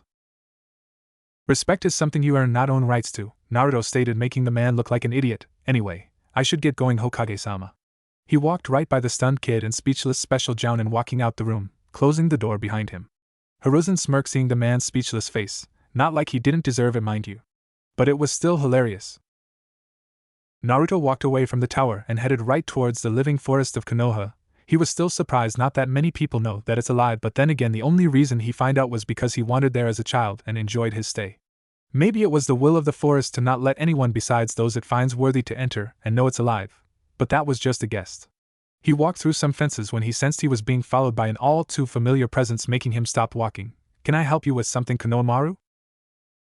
Konohamaru peeled the concealer off from the fence with a stunned expression. "How did you know?" "I felt you were following me. Plus I have very good hearing, which is both a good thing and a hassle at the same time," Naruto told him. Konohamaru stood before him. "Wow, you really are blind, but you were able to tell I was following you anyway. That is so cool."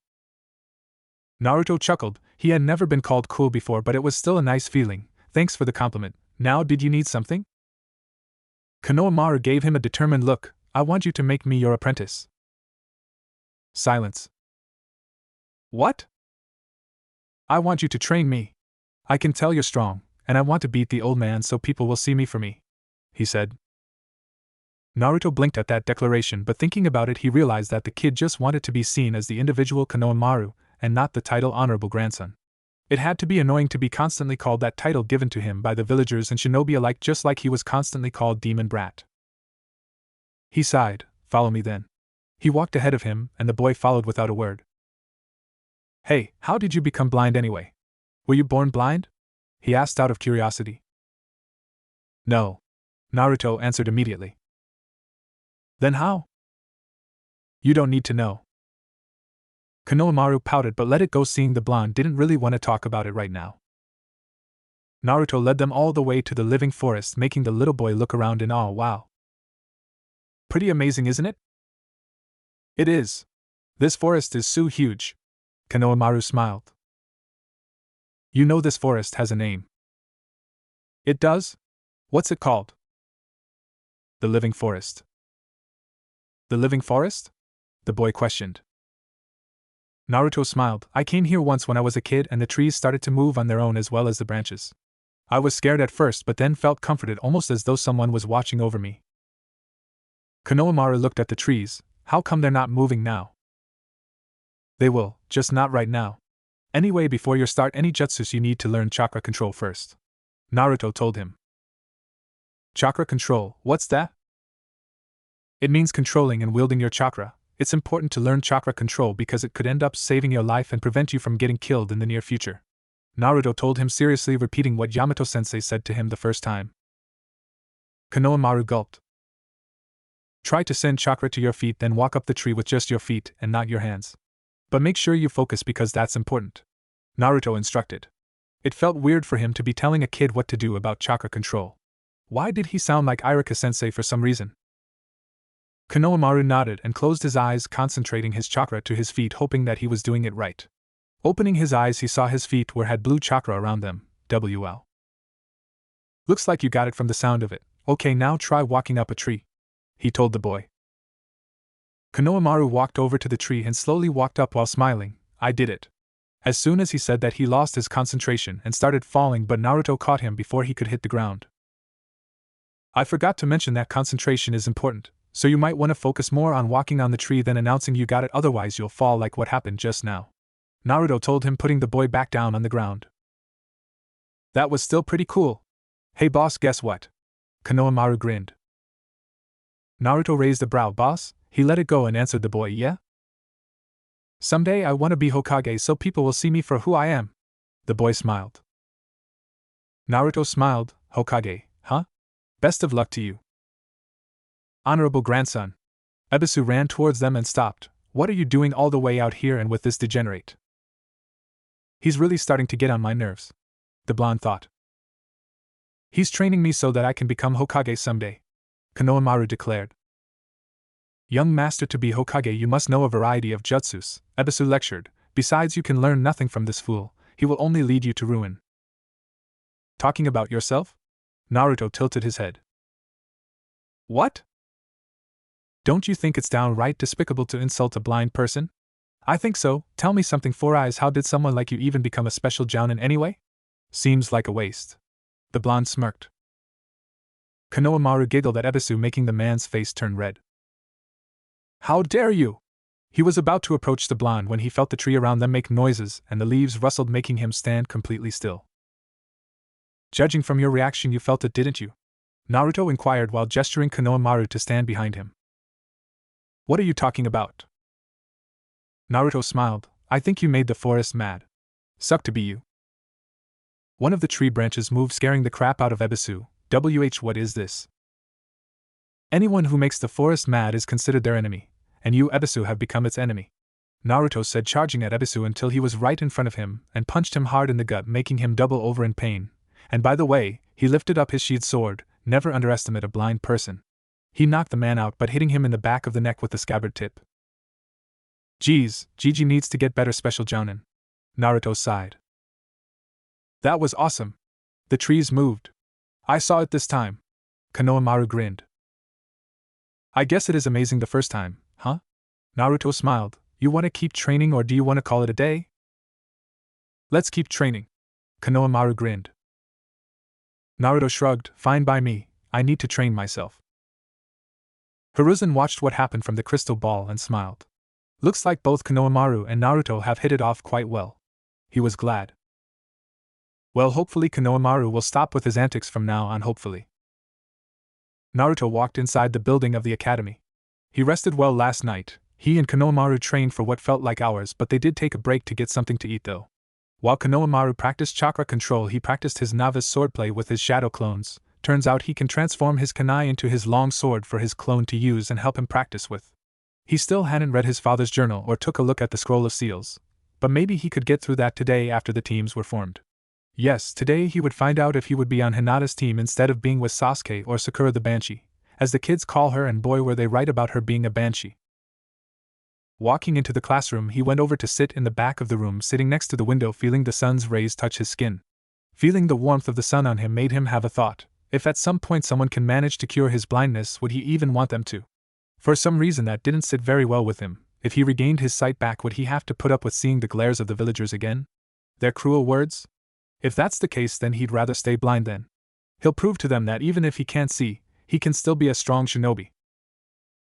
He heard the door open and the kids started walking inside, but he paid them no attention at all. He was waiting to sense Hinata. He could care less about everyone else. Well, that's not exactly true. Shikamaru and Choji are okay. Even though the shadow user was lazy, Shikamaru was smart, smarter than him and everyone else in this room. Speaking of Shikamaru. You're going to sit over here, Shikamaru? Naruto asked. Troublesome, did you hear me or sense me coming? The lazy boy asked. Not telling. Troublesome. Choji smiled, munching on some chips. Wonder whose teams will be on. Hopefully not Ino or Sakura's, Naruto stated. Amen. Shikamaru agreed. Choji's sweat dropped. Naruto felt someone sit next to him and smiled. Hey, Hinata-chan. Good morning, Naruto-kun. Hinata smiled. I hope we're placed on the same team together. You and me both. The blonde agreed. His ears then picked up something inside. Damn, here they come. Just as he said that, the door was slammed open and the two girls Ino and Sakura were pushing and shoving each other to get inside the room so they could sit next to Sasuke, who was sighing in annoyance. Naruto rubbed his temples, feeling a headache coming on. This is going to be a long day. Troublesome girls. Shikamaru yawned. Iruka then came into the classroom. All right, everyone settle down. Take your seats, please. The kids sat down in their seats, and he coughed into his fist. Congratulations, because you are all now full-fledged genin. That means we prepared you enough to go out into the real world and be the best ninja you can be. Now then, all of you will be in groups of 3 for your team, and when I call the team numbers I will announce who will be on that team. Team 1. Naruto tuned him out, not really interested in hearing the first few teams because he wasn't interested. That is until he heard something that made him wish the earth would just swallow him up. Team 7 are Sasuke Uchiha, Sakura Haruno, and Naruto Uzumaki. Sakura jumped for joy. Love conquers all. Naruto covered his ears and at the same time cursed his bad luck for being on the same team as the brooding Uchiha and Screeching Girl. Damn. That was all he could say. Iruka's sweat dropped when he saw Naruto's reaction and remembered how he got stuck with these two in the first place. Flashback. Hiruzen eyed the Jounin before him. Well, Does anyone have any questions about the teams? I do, Hokage-sama. Yamato spoke up first. Why did you choose Kakashi-senpai as the sensei for Naruto's team instead of me? I know how to work with Naruto. That's true and I agree with you, but Kakashi has the Sharingan and the only one capable of teaching Sasuke how to use his when it awakens. As for Naruto, I think it's better if he's exposed to another Jounin besides you. I know he's more comfortable with you, but I want him to get to know Kakashi as well, Hiruzen told him. With all due respect, Hokage-sama, but I highly doubt Kakashi-senpai would even know how to interact with Naruto, Yamato stated, not wanting the silver-haired Jounin anywhere near his surrogate little brother. Kakashi, who was currently reading his book, looked up at the comment. And what do you mean by that? Exactly what I just said, Yamato responded using his scary face. Sensing the tension between the two, Irika stepped in. Both of you calm down. There's no need to start getting hostile with each other. If I may, Kurenai interjected, I've heard that Naruto is a very capable sensor. If anything, I'd like to have him on my team along with Hinata Hyuga and Shino Aburame. Now hold there, Kurenai, Asuma spoke up. Both Shikamaru and Choji are comfortable around him, so I suggest he be on my team. Absolutely not. Yamato crossed his arms. Kurenai's team aside, Shikamaru is too laid back and lazy. It'll affect Naruto. The hell is that supposed to mean? Asuma frowned at the man. And what's wrong with my team? Kurenai narrowed her eyes. Irika felt like a small animal surrounded by large predators and turned to the Sandaime for help. The old man simply shook his head in exasperation. End of flashback. Irika sighed, having remembered the incident. Well, this is something Naruto will have to deal with. Shinobi endure, and that's exactly what he has to do now. He got back to reading the names: Team 8R, Shino Aburame, Kiba Inuzuka, and Hinata Hyuga. Team 9. Hinata was heartbroken that she and Naruto weren't on the same team, but they can still see each other when they're not doing missions, so it's still not all that bad. Team 10R, Shikamaru Nara, Choji Akimichi, and Ino Yamanaka. Irika finished up. Ino put her head down on the desk. How come Sakura gets to be on the same team as Sasuke and she's stuck with a lazy bum and a fatso? It just wasn't fair. That's it for your teammates, Irika told them. Now then, for Team 7's Jounin Sensei, it will Kakashi Hatake. Naruto flinched when he heard that name. You have got to be kidding me. Yamato Sensei can't stand Kakashi Sensei and now he's the sensei for our team? This is just great. Team 8's Jounin Sensei will be Kurenai Yuhi. Irika continued. Hinata knew Kurenai well. She came over at the compound and told her father that she would like to place her on her team in the near future. I guess she got what she wanted. And Team 10's Jounin Sensei will be Asuma Saratobi. Irika finished. Your senseis will come to get you in the afternoon. Good luck. And like that, he left the classroom.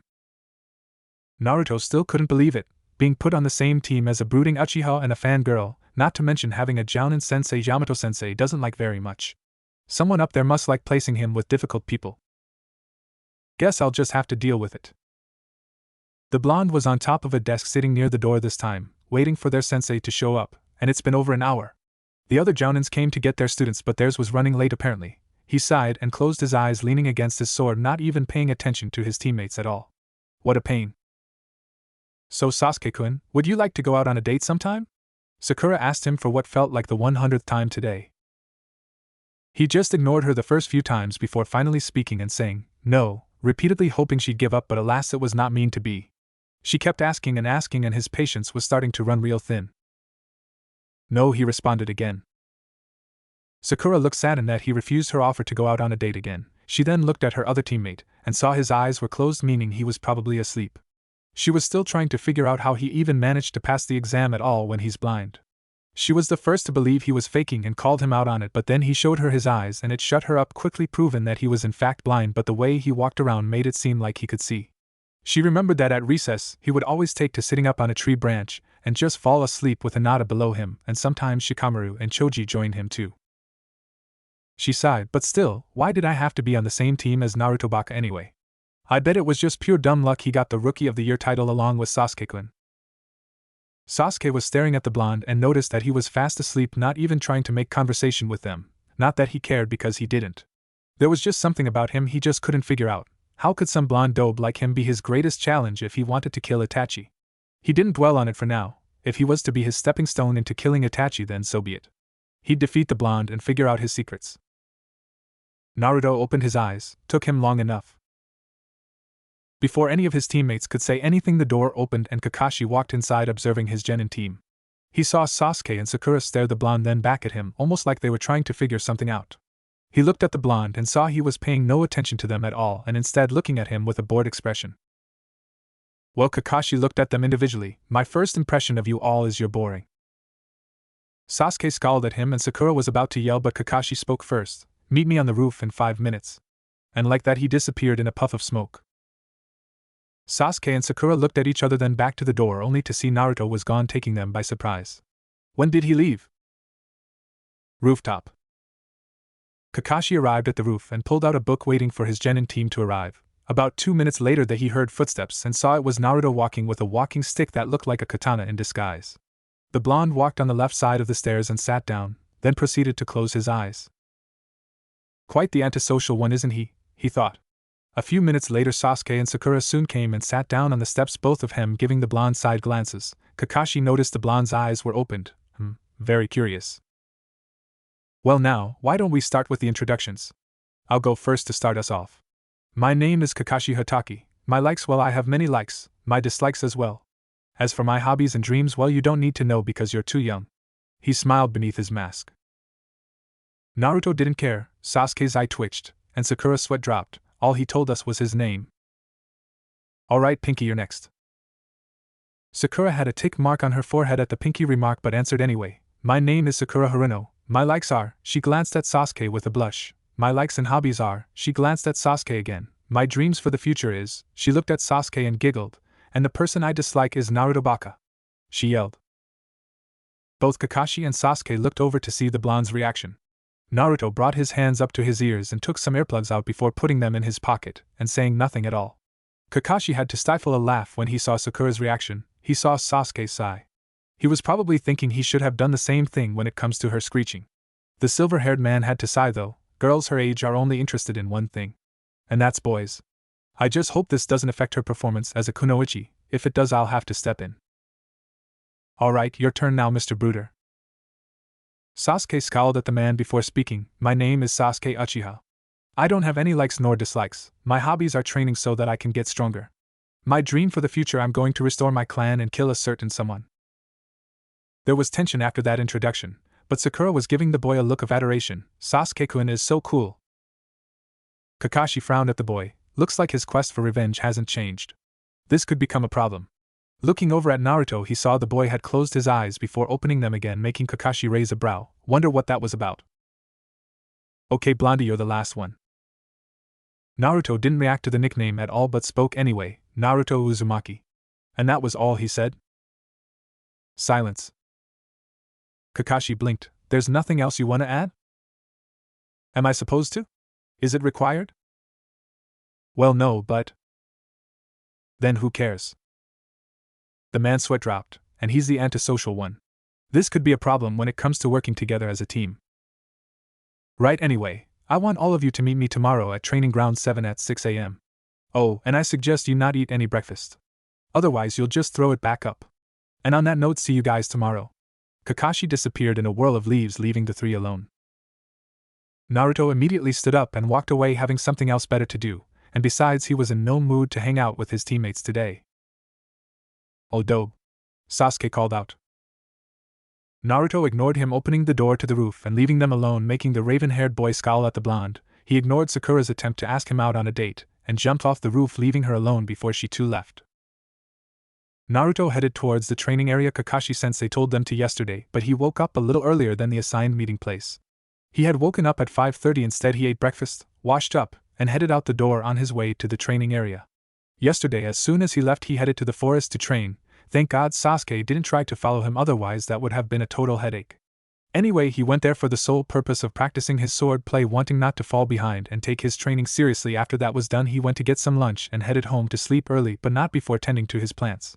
He realized he had a passion for gardening, and it was really relaxing too. Why doesn't everybody garden to calm their nerves?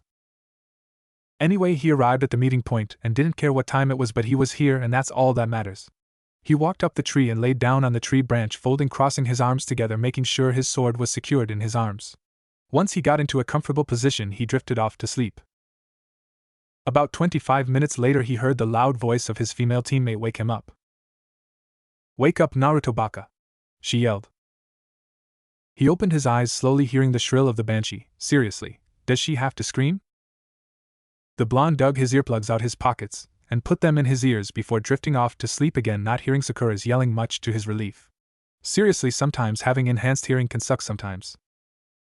Sakura growled up at the blonde as he put earplugs in his ears and went back to sleep. Why that little? Cha! Who does he think he is, ignoring us like that? Inner Sakura yelled. Sasuke saw the blonde take his earplugs out, putting them on and drifting back to sleep. He wondered how long the blonde had been here. More importantly, how in the world did he get up there in the first place? It doesn't matter. Right now he needs to focus on what Kakashi has in store of the team. 3 hours later. Sakura was tapping her foot impatiently. It's been 3 hours already and Kakashi-sensei still hadn't shown up. Looking over at Sasuke, she saw he was just as upset as she was. Looking up at the tree, a tick mark formed on her forehead.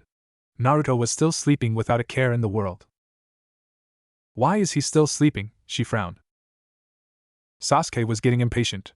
Where the hell was Kakashi anyway? He was the one that told them to be here at 6 a.m., and he's not even here. Looking up at his blonde teammate, he suppressed a scowl, seeing he was still fast asleep. Naruto woke up, blinking a few times. Having gotten his nap out of the way, he stretched his aching muscles, hearing some of his bones crack in the process. Looks like Yamato-sensei was right about Kakashi-sensei's tardiness to things, and this was a prime example. He was curious as to why Yamato-sensei didn't get along with the man, but something tells him that the wood user wouldn't tell him even if he asked anyway. He felt another presence appear, meaning that Kakashi-sensei had arrived, making him sigh. Why do I get the feeling this will be a real pain? Jumping down from the tree, he felt that he was standing next to Sakura. She was probably screeching at Kakashi-sensei for being late, but then again he wouldn't know because he still had his earplugs in, so he wouldn't hear her. He soon took them out his ears and put them back in his pockets, hoping that she wouldn't scream anymore. Kakashi smiled at the blonde under his mask, doing the same thing as he did, and that was taking his own earplugs out his ears. Sasuke blinked at the action of the man. He was really starting to consider getting some earplugs like these two did. Now that we're all here, let me explain the real reason why I gathered you three here today. And that reason is to see if you're worthy of passing the real exam to become genin, Kakashi told them. What? Sakura exclaimed. Sasuke was shocked. Naruto looked curious. Kakashi took out 2 bells, jingling them so Naruto could hear them. This is now officially a survival test. And in this survival test, the objective is to acquire at least one of the 2 bells you see in my hand. The one who fails to get a bell will be tied to the stump and denied lunch. He saw Sasuke and Sakura hold their stomachs as they growled, but he noticed Naruto's stomach didn't and raised a brow. You ate breakfast, didn't you? You suggested we don't eat. You didn't say we were ordered not to. If they didn't eat breakfast, then it's their problem, not mine, Naruto stated indifferently. Sasuke glared at the blonde, realizing he was right. Kakashi only suggested they don't eat before arriving here, he didn't order them not to.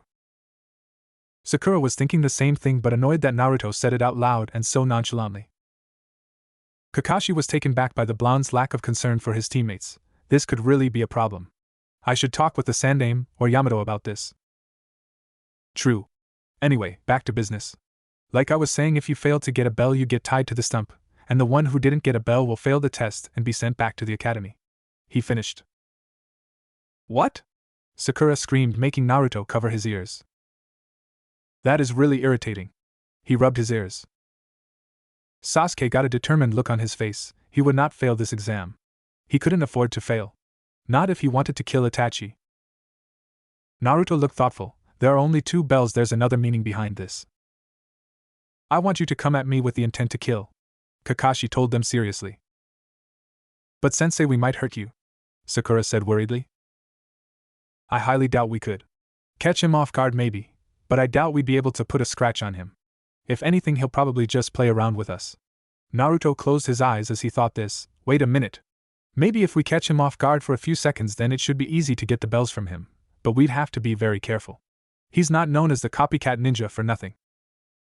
Kakashi put the timer down on one of the stumps. I have the timer set. When it goes off, that means the test is over. Ready, go.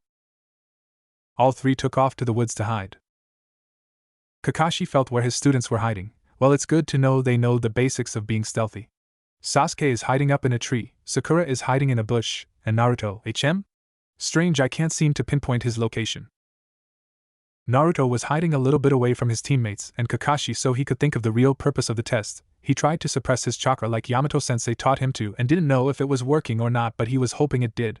He was currently in deep thought about the survival test. There's another reason for this test. There are only 2 bells, meaning that only 2 of us will be getting them while one of us is tied to the stump but at the same time gets sent back to the academy. But that makes no sense though. He wants us to come at him with the intent to kill in order to get the bells from him. His eyes widened. Unless he wants us to work together as a team in order to get the bells from him. So that's it. But then again, that's also a problem because those 2 wouldn't want to work with me at all. The emotions I felt from them confirmed it. Guess I'll just have to improvise if we want to pass the survival test. Kakashi waited for one of his students to engage him while he was reading his book. About 5 minutes later, Sasuke emerged before the Jounin. Well now, so the first one to come at me is you. Can't say I'm surprised. Humph, I'm better than those 2. Sasuke said arrogantly. Is that so? Well, let's see about that. Kakashi humored him by putting his book away. Sasuke charged at Kakashi, sending a punch to the man's face, but the silver-haired Jounin merely sidestepped and grabbed the boy's wrist, kicking him in the gut, sending him flying away. But Sasuke maneuvered in the air and got back on the ground. Not bad, but not good enough, Kakashi told the boy. Sasuke then threw multiple shuriken at the Jounin, who dodged them all perfectly and avoided a kick to the head by the raven-haired boy and sent the boy away from him. When Sasuke was a good distance from the Jounin, he did some hand signs that caught the man's attention. Rat, tiger, dog, ox, rabbit, tiger. What? That's a C-rank technique that requires a lot of chakra. There's no way, Kakashi thought, taken by surprise. Katan, Hozenka no Jutsu, Fire Style, Phoenix Flower Jutsu. Sasuke sent a barrage of flames at the silver-haired Jounin, watching as the flames consumed the man. When the fire died down, he saw that Kakashi was nowhere in sight, making him look around. What? Where'd it go? Doton, Shinjuzanshu no Jutsu, Earth Release, Double Suicide Decapitation Technique. Sasuke felt his ankle be grabbed by a hand from underground. Damn dash! He was dragged all the way underground until it was just his head sticking out. Kakashi materialized from underground. That was pretty impressive, using a C-rank technique like that, but you're a little too hot-headed. He bent down with an eye smile. Sasuke glared at him. Before Kakashi could say anything else, he saw 4 shuriken be sent right at him, making him do a backflip to avoid them. When he crouched down, he saw that Sasuke was no longer where he had him, making the man blink. It was probably Naruto that dug him out, but that was pretty clever of him to distract me with the shuriken so he could get his teammate to safety. He might not be antisocial after all. Let go of me, dope! Sasuke yelled. The boy was currently being carried on his male teammate's shoulder. The 2 of them were currently jumping from tree to tree. Naruto was taking him to a safer distance, having gotten him out of a sticky situation. Naruto stopped near a big tree and dropped the boy right on the ground, making him growl. Thanks. Sasuke saw another Naruto jump down a tree with a walking stick in hand, making his eyes widen. He looked at the one that grabbed him and dropped him on the ground. A shadow clone? But it can see. No problem, boss. What about the other one? The clone asked. Naruto nodded. Go find Sakura and bring her here too. He'll probably go after her next. You got it. The clone jumped up a tree and went off to find Sakura while Naruto walked past Sasuke and into the clearing so he could start his plan and hope that it worked. Hey, I didn't need your help, Sasuke yelled at his retreating figure. Naruto merely waved his hand without looking at the raven-haired boy, making him clench his fists. Just how strong are you? Sakura was running through the woods trying to find Sasuke after seeing her other teammate take the Uchiha arrow away after distracting Kakashi-sensei by throwing shuriken. She stopped running and looked around. Where are they? Kakashi was standing on top of a tree and sighed. Maybe a little genjutsu will make her take her ninja training seriously. Snake Rat, Megan, Narukami no Jutsu, Demonic Illusion, Hell Viewing Technique. Sakura saw leaves appear out of nowhere and started to feel very sleepy, her eyes feeling heavy. After about a minute she felt normal again. What was that? Asked Sakura. She looked behind her and saw Sasuke was leaning against a tree bleeding out. Help me. Seeing Sasuke in such a state, she screamed and passed out, making the Jounin shake his head. I'm surprised that's all it took to knock her out, and that was only a D-rank genjutsu. He disappeared to go find the blonde. As soon as he left, Naruto's clone appeared, hefted Sakura over its shoulder and took her to where Sasuke was, and if he wasn't in the same spot as before, he would just lay her against a tree. Kakashi was walking around trying to find his other student, and sensed he was near the clearing, so that's where he went. Walking out into the clearing, he saw the blonde was leaning against a tree asleep while holding his walking stick close to him. He nearly lost his footing when he saw the blonde was passed out asleep instead of participating in the fight with his teammates. He's actually sleeping? I think it's time to show him that this isn't a game. He thought, seriously walking over to his lazy student intending to teach him a lesson. When he was close enough, the boy's eyes snapped open, and before Kakashi could react to the fact that his student was faking, the blonde unsheathed his blade and tried to slice him in half, but Kakashi jumped back just in time and did several backflips to get some distance before crouching in position, missing the smirk the blonde had on after he stopped with the backflips. That was close. I didn't think his walking stick was a sword in disguise. Pretty clever way to catch an enemy off guard, Kakashi thought as he stared at the blonde who still had his sword unsheathed. Naruto tilted his head. Too bad. I thought I had you, but I guess not. Well, you are a jounin, so it's no surprise I missed. Kakashi stood up slowly, actually observing the blonde. That was pretty clever of you to lure me out here and trying to strike me down while pretending to be asleep. Thanks for the compliment, I thought you'd be mad. Naruto smiled. Well, I did say to come at me with the intent to kill. Kakashi scratched his cheek. I just didn't think you'd actually try and do it. Guess I'm just full of surprises, aren't I? A voice said from behind the jounin. Turning around, he saw it was another Naruto that tried to take a swipe at him with a kunai, but the man jumped back and right into the real Naruto that was in a stance. Senko, flash. Swinging his blade as fast as he could, he cut the jounin in half. He had spent days trying to create his own sword technique and finally produced some results when he cut one of his shadow clones down. He was brought out of his thoughts when he heard a thump that sounded like would making his sheath the blade. Kawarini, huh? I kinda figure he'd do that. He gave the clone his sword and decided to stick with ninjutsu for a little while. Closing his eyes, he tried to sense where his jounin sensei might be hiding and needed to concentrate. After about a minute, his eyes opened, and he backflipped to avoid being pulled underground just like Sasuke. He got some distance between them and felt his clone stand beside him still holding his blade. You should get to a safe distance. The clone nodded and did what it was told as Kakashi appeared from underground. Interesting, you knew where I was hiding. Naruto's mouth twitched, one of the perks of being blind, enhanced senses. Kakashi narrowed his eyes at that. So it's true then. And genjutsu has no effect on him either because he's blind. This is gonna be tough. Naruto himself was thinking about what to do next. Should I use it here or not?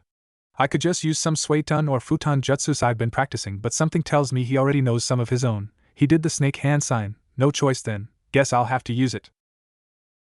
Kakashi was observing the blonde carefully, wanting to see what he would do, but what happened was not what he was expecting at all. Mokuton, Shinobi Geshi, would release bamboo spikes. Bamboo spikes appeared from the ground and towards Kakashi, who backflipped out the way of the bamboo spikes coming out of the ground.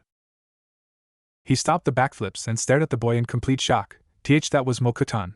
How did he learn that? Only Tenzo knows it. Is that why the Sandaime asked Tenzo to train Naruto? Naruto waited to see what his sensei would do next. I need to be careful. Kakashi sensei no mini jutsu, so there's no telling what he'll use against me. It might be earth, water, wind, fire, or something else entirely. I'll have to stick with Mokuton and pray he doesn't know a lot of the techniques. Kakashi did some hand signs. Tiger ox, tiger rat, suiton, suade and no jutsu, water style, water bomb jutsu. Kakashi expelled a large quantity of water in the form of a powerful torrent and sent it at the blonde. Naruto quickly acted using the defensive move Yamato taught him. Rat dog tiger, Mokuton, Mokujihiki, wood style, domed wall jutsu. Wooden pillars sprouted from the ground and covered Naruto, creating a dome of protection from the water technique. That was close. If I hadn't remembered that move from Yamato-sensei, I would have gotten hit for sure. He brought the wood dome down, and since Kakashi was gone, making his eyes wide and wondering where he went, until his enhanced hearing heard something from behind and jumped backwards to avoid a kick to the back while still airborne. He decided to use another jutsu Yamato taught him. Tiger horse, tiger snake, Mokuton, Daijin no jutsu, wood style. Giant forest jutsu. Naruto's arm transformed into branches and sent them towards Kakashi, who prepared to defend against the attack. Tiger hair boar dog, Doton, Dorihiki, earth style, mud wall. An earth wall sprouted from the ground and blocked the wood attack, making it shatter once it made contact. Naruto landed back on the ground and stared at his sensei. What should I do now? Use a high-level jutsu? No, if I do then I'll be too exhausted to fight back. So far I avoided being grabbed underground and kicked from behind thanks to my enhanced senses, but I don't have a chance at beating Kakashi-sensei. Yamato-sensei told me many things about him, being in the ANBU when he was a little older than me, as well as making Chunin. I'm just glad he's taking it easy on me right now, because if he was serious then I'd be big trouble. His thoughts were cut off when he heard the alarm go off, making him sigh in relief and stood up straight. Looks like the plan worked. He heard footsteps and felt it was his clone that handed him his cane/sword. Kakashi raised a brow at the boy's words. And what do you mean by that? Instead of answering, he dug in his pocket and pulled out the 2 bells, jingling them in his hand. Kakashi's eyes widened and he moved his hand to both sides of his pants and realized that indeed he didn't have the bells strapped to him anymore. When? It was when I was pretending to be asleep, Naruto told him. The second you were close enough to me, I used my sword to cut the bells off from the side of your pants, making them fall to the ground.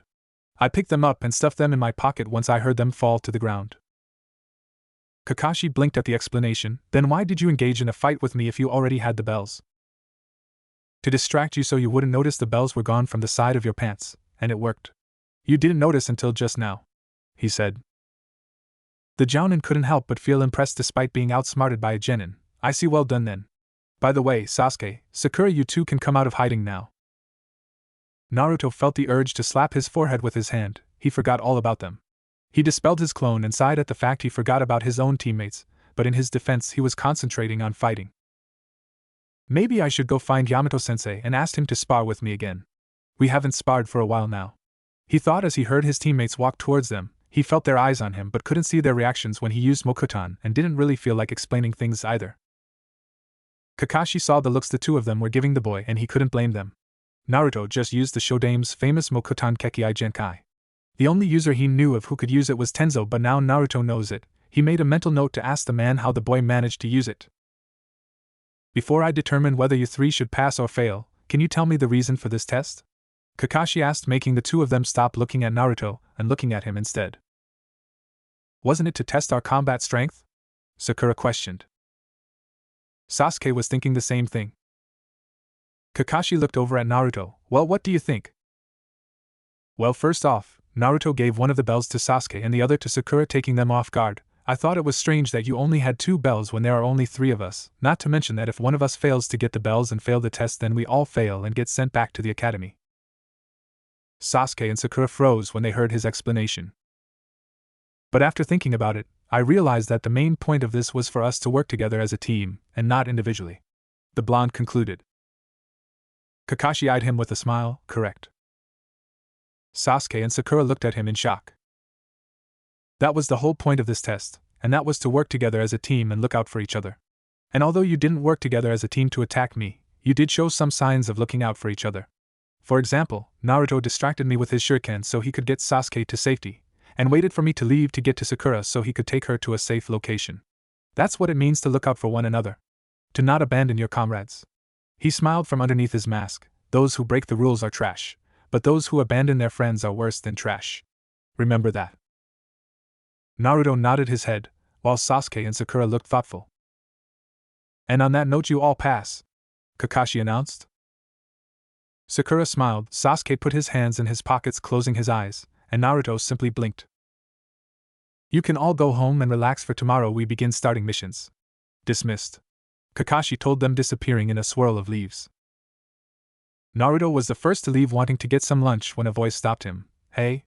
Sasuke called out. Naruto stopped but didn't turn around. What? Where did you learn that? Sasuke questioned. That? Mokuton. Sakura was just as curious but didn't have the courage to ask the blonde, unlike Sasuke. You don't need to know. Naruto walked away from them. He wasn't sure why he asking about how he learned Mokuton, but knew telling him would be bad. I hope he doesn't make this a habit. Little did he know his teammate would keep asking the same question until he got an answer. Hokage Tower. Hiruzen had Kurenai and Asuma in his office after they got done testing their students. Now all they had to do was wait on Kakashi. Yamato and Iruka were there as well, just waiting. In a swirl of leaves he arrived and stood on Asuma's other side. Yo. He greeted. Now that you're all here, report. Hiruzen ordered. Kurenai spoke first. Kurenai Yahi, report that teammate has passed. Asuma spoke next. Asuma Saratobi, report that Team 10 has passed. Kakashi was the last one. Kakashi Hataki, report that Team 7 has passed. That took the occupants in the room by surprise, but Yamato smiled proudly that Naruto passed Kakashi's test. Well, this is rare, so which one of them figured out the true purpose of the test? Naruto or Sasuke? Asuma asked. Naruto. Kakashi responded. Yamato kept his proud smile. He figured out what the true purpose of the test was, and it was because of him the whole team passed. Sasuke was only focused on trying to take me down, trying to prove he was superior than his teammates, and Sakura was only concerned about Sasuke. Kakashi reported. Kurenai shook her head in disappointment.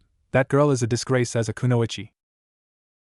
Hate to say it, but so is Ino, Asuma agreed. She'll only work seriously if she's put in a situation where it forces her to take her duties as a kunoichi seriously. So far only Hinata and Guy's girl are the only proper kunoichi around here. Iruka couldn't help but sigh himself. Such good talent they have. If only they weren't so obsessed with Sasuke, then the two of them would be the top kunoichi in the village, but so far only Hinata and Guy's girl fit that profile. Naruto meanwhile distracted me so he could free Sasuke from my Doton, Shinjuzanshu no Jutsu, Earth Release, Double Suicide Decapitation Technique, and got Sakura out of harm's way when I used Megan, Narakumi no Jutsu, Demonic Illusion, Hell Viewing Technique, on her, and she passed out. Kakashi continued. Asuma snorted at the mention of Earth-style jutsu he used on Sasuke. Oh god, he would have loved to see that. Kurenai rubbed her temples when she heard Sakura passed out after Kakashi used a simple D-rank genjutsu on the girl. It would take something serious to wake this girl up and bring her back to reality. I'm not surprised, Yamato smiled. I've been with Naruto since he was a kid and he's always put others' well-being above his own. Iruka smiled. He does, doesn't he? His kenjutsu skills could still use some work, but I'll admit it that it caught me off guard. Kakashi admitted. Wait, hold a minute. You mean to tell me the kid fought you one-on-one? Asuma looked at him. Kinda, he was distracting from the fact he got the bells from me when I let my guard down. Kakashi rubbed the back of his head. Yamato smirked, making Kakashi narrow his eyes at him. Really? I didn't see a sword on the kid. Asuma commented. It's in his walking stick, Yamato told them. It's a long sword disguised as a simple walking stick. That's clever and useful, Kurenai said. I agree, Kakashi agreed.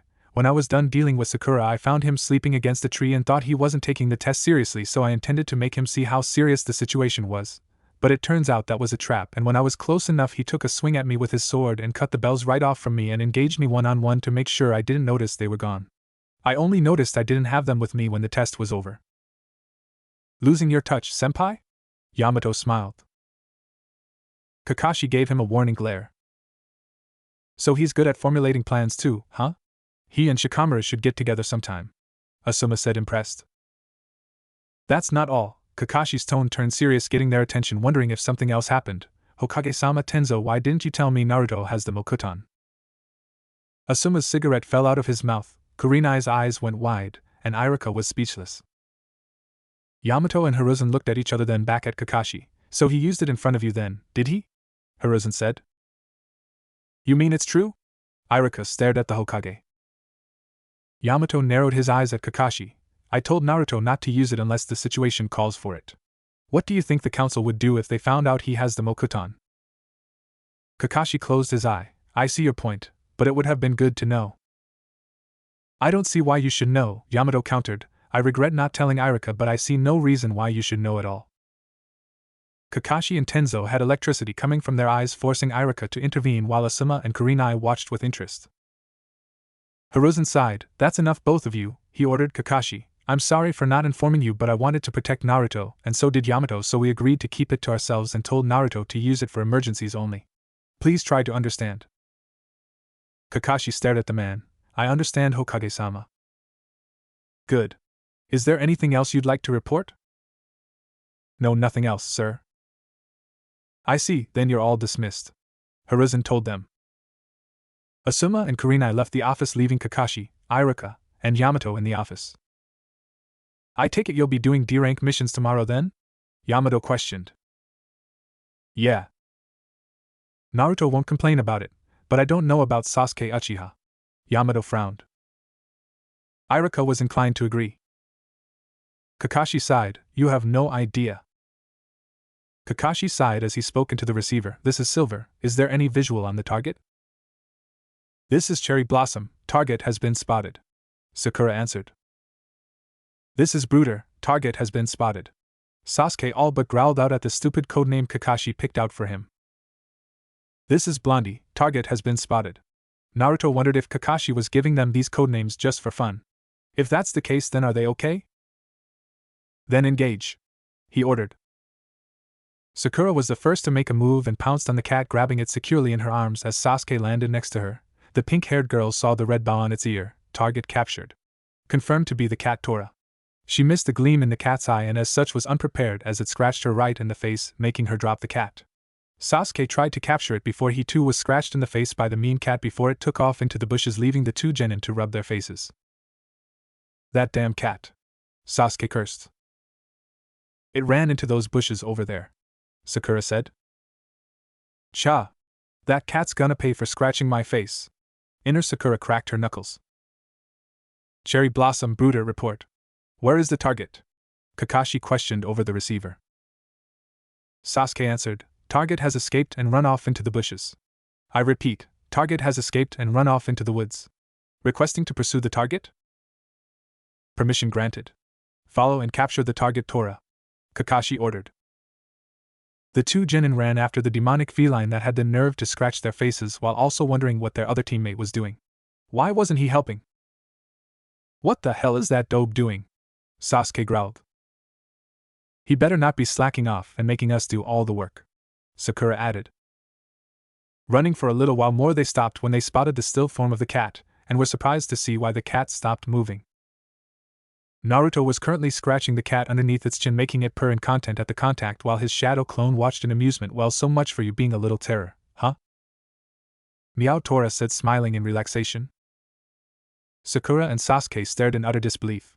The demonic cat scratched their faces without hesitation, yet it was docile with Naruto of all people. How is that even fair? Report. What's going on? Kakashi questioned. Sasuke slowly brought his hand up to his ear. Naruto has captured the target. I repeat, Naruto has captured the target. Understood. Good work, Kakashi said. Naruto gave his walking stick over to the clone he just created and picked the cat up, slowly feeling around to make sure Tora was still in front of him. See, when it comes to animals and him being blind, sensing them is kinda hard because they move around a lot, especially cats. So when they were given the mission to capture Tora, aka the Hellcat, he cursed inwardly, having heard horror stories from Yamato-sensei about the cat. How it runs incredibly fast and likes to scratch people's faces. So he was worried the cat would do the same to him when he and his shadow clone jumped down from the tree to cut it off, only to hear the cat meow, making him confused. The cat just rubbed up against his leg, making him tilt his head in confusion. He thought the cat hated everybody. Slowly bending down, he rubbed the cat's head, making it meow cutely. Smiling at the acceptance, he moved to scratch the cat's chin, making it purr. He wondered why the cat liked him so much, but hey, it made it easier to catch the cat and end the mission quickly, so kill two birds with one stone. Kakashi appeared next to his students and saw Naruto holding Tora, who was completely docile and made no attempt to scratch the boy whatsoever, making him blink. I've never seen that happen before. Maybe Naruto has the ability to tame wild animals. Naruto walked over to them, sensing they were standing in front of him with his shadow clone following him, and smiled. Tora captured. I see that, and you've got the best time out of all the rookies, Kakashi told them. Our best time is 2 minutes. So there's a best time to capturing Tora, huh? Interesting. Naruto rubbed the cat's head, making it purr and snuggle in his arms, making Sakura and Sasuke sent glares at the cat, still pissed off it clawed at their faces. They were hoping bad things would happen to the damn feline. Hokage Tower. Tora! The daimyo's wife yelled in happiness at seeing her cat and barreled right towards it, only for the feline to hiss at her and climb on top of Naruto's head, still hissing, making Hiruzen smirk, Iruka to hold his mouth trying not to laugh, and Kakashi smiling in amusement. Looks like Tora prefers Naruto over his own owner. Sasuke and Sakura still couldn't believe the cat was so attached to their blind teammate, and wondered if he had some kind of special power that was controlling the damn feline. Tora, it's me, mommy. Don't you recognize me? She asked sadly. Tora merely hissed, not wanting the woman anywhere near it, making the blind sweat drop. While I appreciate the affection, I can't keep a cat that doesn't belong to me. Slowly he moved his arms up towards his hand, grabbing the cat gently, and rubbed its head. I appreciate the fact that you like me and all, but your owner was really worried about you and missed you a lot, so can you please go home with her? He couldn't see the cat's expression, but he was sure that it was looking pretty sad that he had to go back to its owner, and didn't struggle when Naruto held his arms out so she could take her cat back. Here you are, ma'am. She took Tora from him with a smile. Thank you so much, young man, you have such a kind heart. You have no idea, Iruka and Hiruzen thought. And with that, the woman bowed towards the Hokage, then thanked Team 7 before she left with the hissing cat. Sasuke and Sakura didn't even feel bad for the feline, hoping the woman suffocated it to death. Naruto dispelled his shadow clone as soon as it gave him his cane back. Hiruzen coughed into his fist. Well done, Team 7. Out of all the rookies, you three have the best time record when it came to capturing Tora. You should feel proud about that. The cat isn't exactly very friendly, as you can see. And yet it was friendly towards Naruto. Kakashi smiled, making the blonde raise an eyebrow at the comment. Well then, Hiruzen took out some stacks of paper. There are some more D-rank missions for you to take.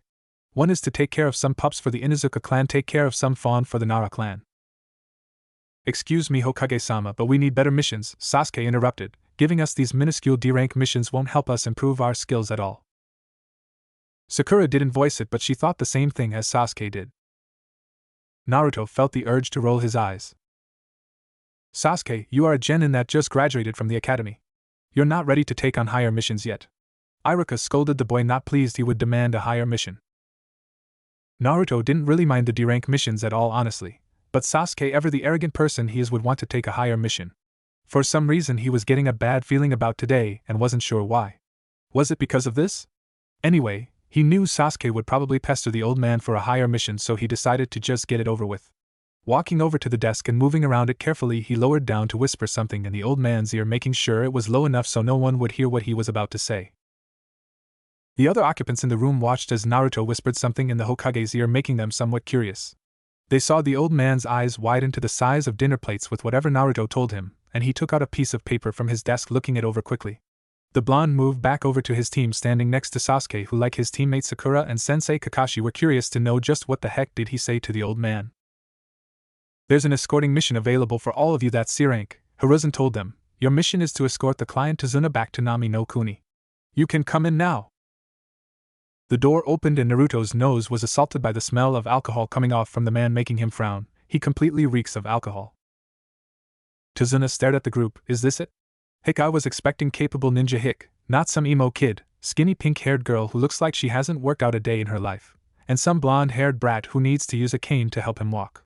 As soon as he finished, he was assaulted with killing intent coming from Iruka, Kakashi, and Hiruzen, making him freeze in place without reaching for his sake bottle. I assure you, Tazuna-san, these three are fully capable of protecting you. I myself am a jounin and are more than enough to help assist with the mission, as are my students, Sasuke Uchiha, Sakura Haruno, and Naruto Uzumaki. You have our word. Kakashi frowned at the man, not appreciating him insulting his students, especially Naruto. Though he was right about Sasuke and Sakura. Tazuna simply nodded his head, unable to speak, while also wondering where he'd heard the name Uzumaki from, while Sasuke and Sakura were a little shaken up by the killing intent the three men in the room were sending throughout the room. The only reason Naruto didn't feel frightened was because he felt the old man's killing intent before, and it was on the day he lost his sight. Nothing scarier than a docile old man becoming vicious with the flip of a switch. Hiruzen sighed to calm himself down. That's all, Tazuna-san, you can leave now. These three will be escorting you back home tomorrow. The man nodded and quickly left. Smart move. Naruto, a word please. Hiruzen called the boy over, prompting the blonde to move back over to him again. As the blonde bent down, the old man whispered something in his ear, and the blonde responded in kind, making the old man's eyes widen and bash his head on the desk. I see, so it was that simple all along? Yep. Naruto nodded, confusing everyone in the room. Hiruzen sent a wave at them. That's all, you can leave now. Kakashi bowed and left the office right along with his students, while Iruka was curious about something. Hokage-sama? What is it? He mumbled. What was it that you and Naruto were whispering about? The man wondered. Hiruzen lifted his head from the desk. It was about the secret. Secret? Yes, the secret to defeat my paperwork. Hiruzen brought both hands together. And that is? Iruka blinked. Hiruzen closed his eyes before opening them dramatically. Shadow clones. Iruka fell over comically. Team 7 had gathered near the gate waiting for their sensei, who swore he wouldn't be late, and meet them at the gate along with the client Tazuna, who was also waiting. Is your teacher always this late? Tazuna asked. He is, Sakura told him. Humph, Sasuke scoffed. Naruto simply closed his eyes. Tazuna looked over at the blonde curiously. There was just something about his last name that seemed so familiar, but he couldn't put his finger on it. What was it? He's here, the blonde said, opening his eyes. Not long after he said that, Kakashi appeared in swirl of leaves. Yo. You're late, Sakura practically screeched, making Tazuna, Sasuke, Izumo, and Kotetsu cover their ears. They noticed Naruto and Kakashi hadn't covered their ears and soon found out why, because both of them took earplugs out their ears, causing the two Chunin to fall over comically while also thinking the same thing. Why didn't we think of that? The two thought. Right, let's get going then, shall we? Kakashi smiled. They all walked through the gate and down the road until they were further away from the gate that they couldn't see it anymore. Kakashi was hanging from the back, Sakura on Tazuna's left, Sasuke on the right, and Naruto in front. It amazed him that they can come together on missions without taking notice so easily, yet when it comes to working together outside of missions they want nothing to do with each other. As they were walking down the road, Naruto noticed two chakra signatures were up ahead, but it feels like they were hidden in a form of a disguise, making him wonder, well, it's not a tree, otherwise it wouldn't be in front of us.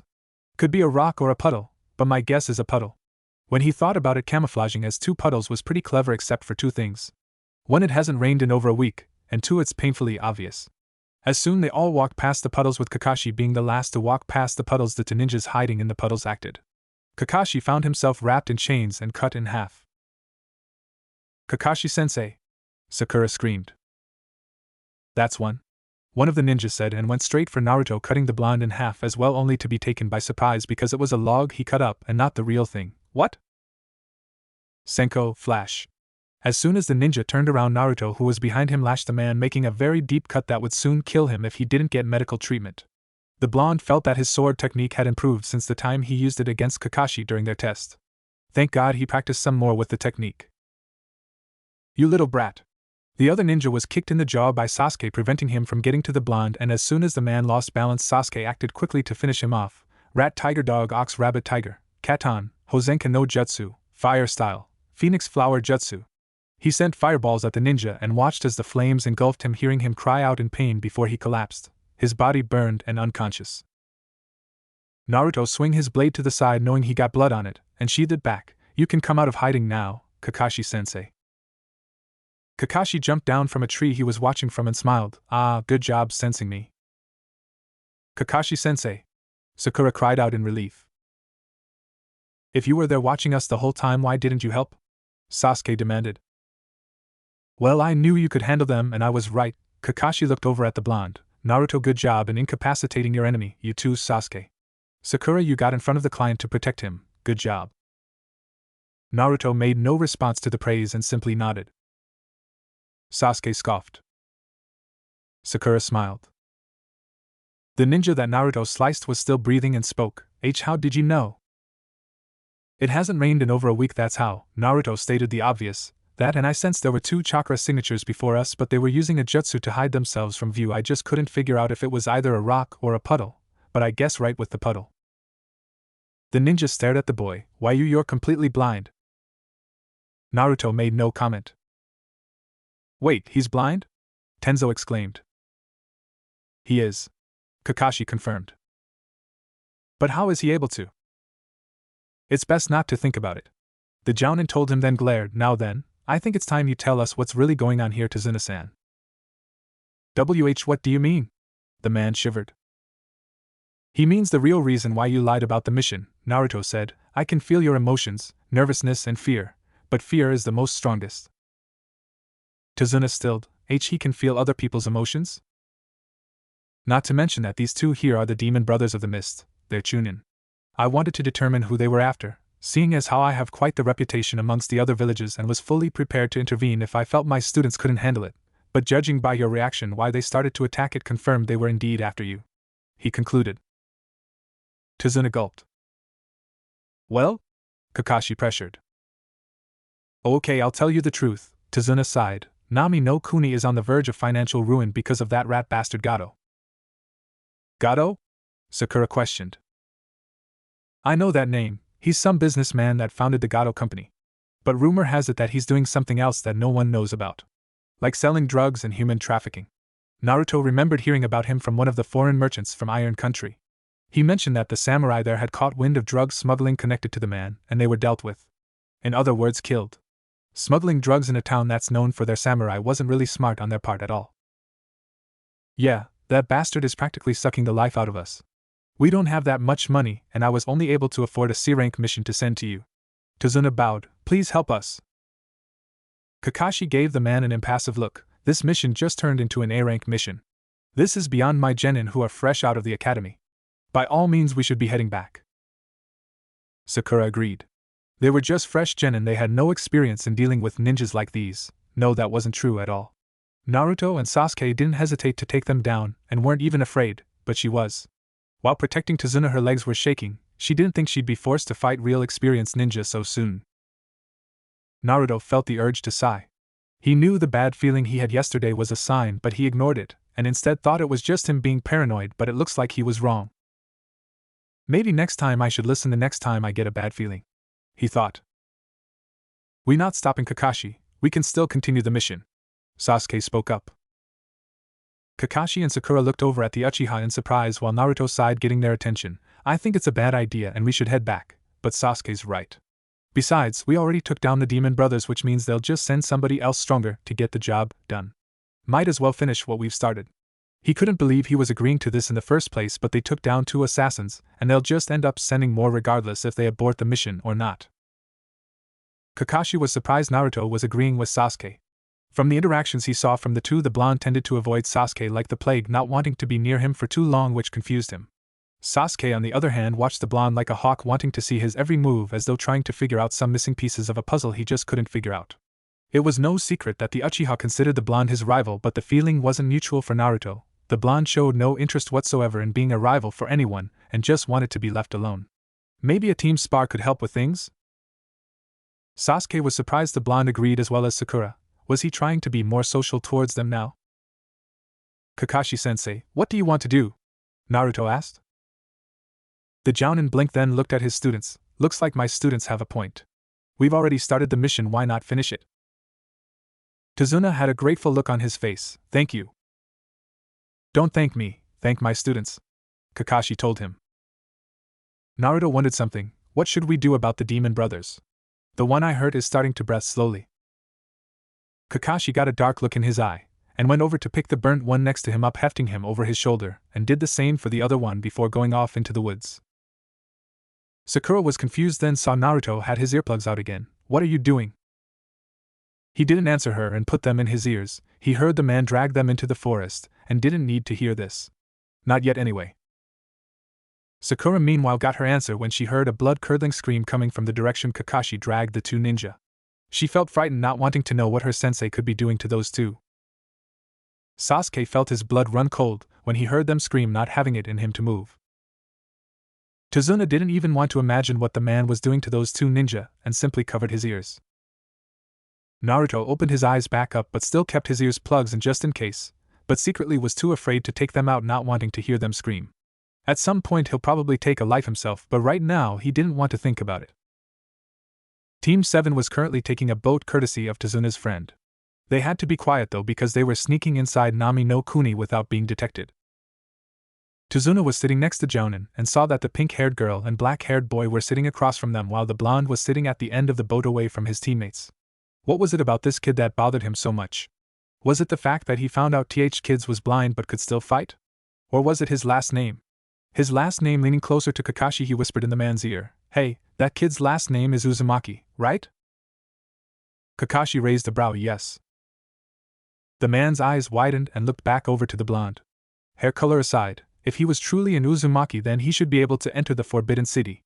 Before he could think more on the subject, the boat stopped, and they all got out from the boat. Thanks, old friend. Tazuna thanked. No problem, just take that rat bastard down for us, the boatman said, rowing away. Let's go, Kakashi said, and they all followed the Jounin, staying close together, especially when a fog started to settle in. What's with this fog? Sakura wondered, looking around. Not sure. Tazuna was starting to get a bad feeling. Naruto's senses were going haywire, practically screaming that something wasn't right, making him grip his sword. Thanks to his enhanced hearing, he heard rustling in the bushes and threw a kunai in the direction where he heard it from, getting everyone's attention. The blonde walked over to the noise and bent down, moving his hand around trying to find what he hit, and finally touched something that felt like fur and grabbed it. He rubbed the stilled animal, feeling where the kunai was, which was in its side, and felt around the animal a little more, touching its ears, feeling they were long. So it was a rabbit then. He walked back over to his team and Sakura saw the dead animal in his hand. Naruto baka. How could kill something so defenseless? He walked right past her and towards Kakashi, lifting it by its ears before him. What color is it? White. Naruto tilted his head. I wasn't aware rabbit's fur become white in this time of season. Kakashi eyed the rabbit carefully. You have a point. It's normally winter season. Sasuke and Sakura looked at each other. What are you two talking about? You don't see rabbit's fur like this very often in the wild, meaning this little guy was kept indoors, making it domestic. Kakashi explained. Naruto's senses were going haywire again, getting his attention. He then heard a whizzing sound that was coming at them fast. Get down! The blonde went over by his teammates, yanking them to the ground while Kakashi grabbed Tazuna, yanking him down on the ground with him as well. It was a good thing they got down when they did, because a massive blade whizzed past their heads and embedded in the tree behind them. Not soon after that, a man appeared standing on the blade. He was a tall man that had short black hair, wearing no shirt, sporting gray pants, with a white mask covering half his face. Hanging on the side of his head was a headband with the Kirigakure insignia on it. The man laughed eerily. No wonder the demon brother lost. Kakashi Hatake, the copy ninja. I never thought I'd meet you here of all places. Looks like this'll be fun. Kakashi stood up, as did his students and Tazuna. Zabuza Momochi, or should I say Kirigakure no Kijin, demon of the hidden mist? So you were hired to kill Tazuna as well, it seems. Naruto's eyes widened when he heard the name of the man, Zabuza Momochi. One of the Kiri no Shinobigatana Shishinin Shu, 7 ninja swordsmen of the mist. No wonder this guy's chakra felt so bloodthirsty. This person was Zabuza Momochi, one of the 7 ninja swordsmen of the mist. He remembered Yamato-sensei giving him the rundown on some missing nin as well as those in the bingo book as part of his training to prepare him for the real world. According to him, Zabuza earned the title Kirigakure no Kijin, demon of the hidden mist, because he practically acted like one, and he can sense it very clearly. This guy is dangerous. Going up against him would be suicidal. It's better to let Kakashi handle him.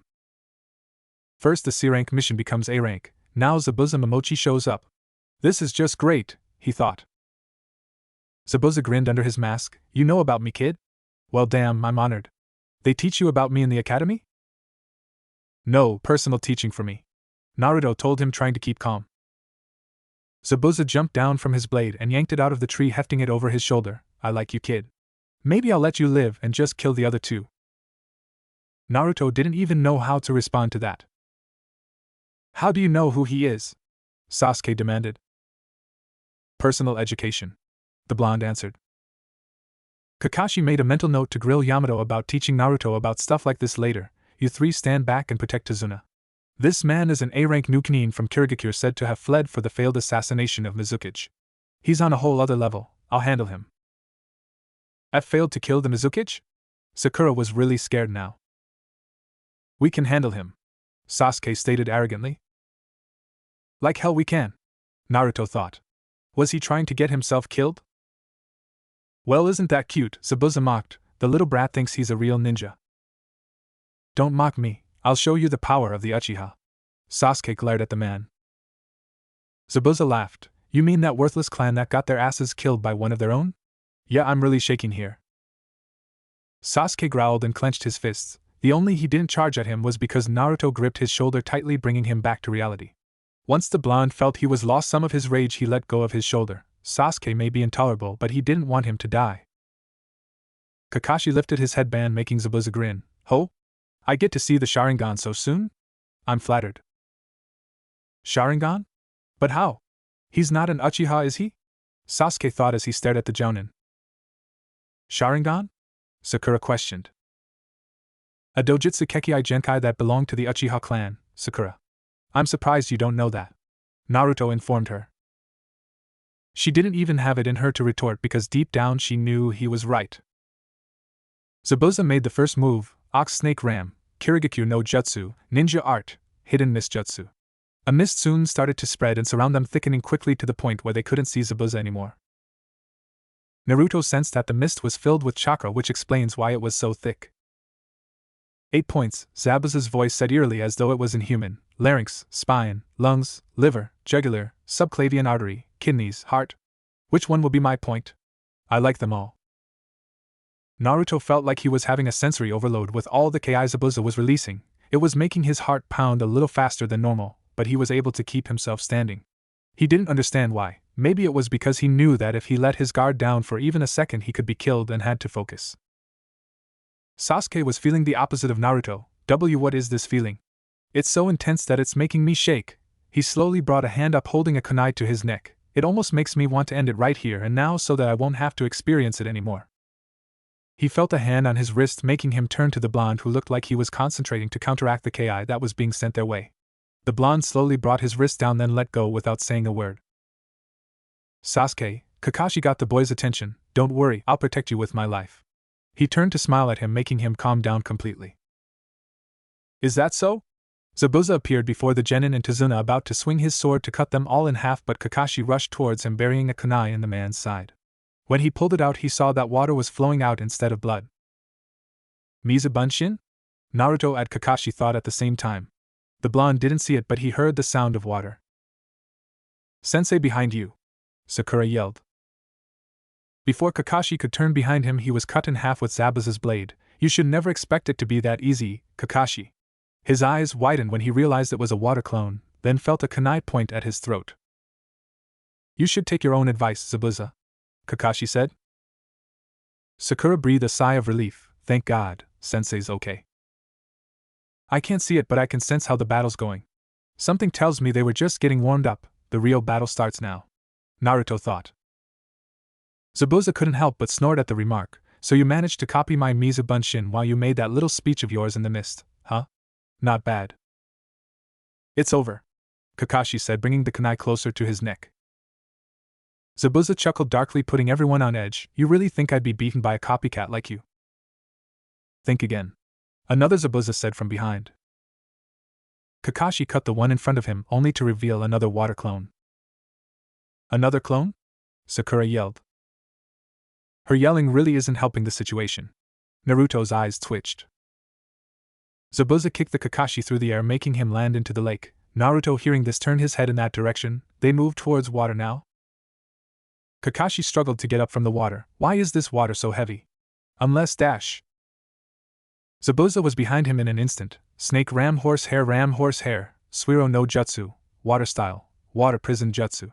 Sticking his hand out a water prison appeared around Kakashi trapping him inside. There's no point in trying to escape, this water's stronger than steel because of how dense the jutsu makes it, Zabuza explained, you won't be going anywhere anytime soon. He created a Mizubunshin that turned its sights on the genin and Tazuna. Kakashi-sensei's be captured. What do we do? Sakura freaked out. Isn't it obvious? We beat him and rescue Kakashi. Sasuke took a step forward. That's a bad idea, Naruto told him. You scared? Sasuke taunted.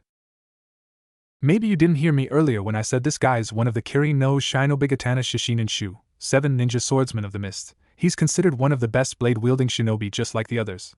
Going up against just one is suicidal, not to mention that sword of his Kubikuri Bocho, decapitating carving knife, isn't just for show. Naruto practically growled trying to make him see just what kind of situation they're in. You can't take him on. Forget about me. Take Tazuna and run to safety, Kakashi yelled. Hey, it doesn't matter what they do. Why don't you just sit back and watch me kill your little brats, though I might take the blonde one with me as compensation. Zabuza grinned.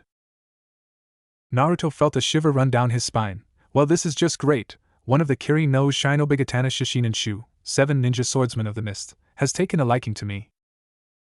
The water clone attacked. Hisenkin, flying turn slash. It threw the sword at the genin and Tazuna prompting Naruto to act. Grabbing Sasuke and pulling him back he let go of his sword. Rat dog tiger, Mokuton, Mokujihiki, wood style, domed wall jutsu. A giant wood dome large enough to protect them all appeared and stopped the blade in its path embedding it in the wood dome before disappearing in a puff of smoke. That was too close a call.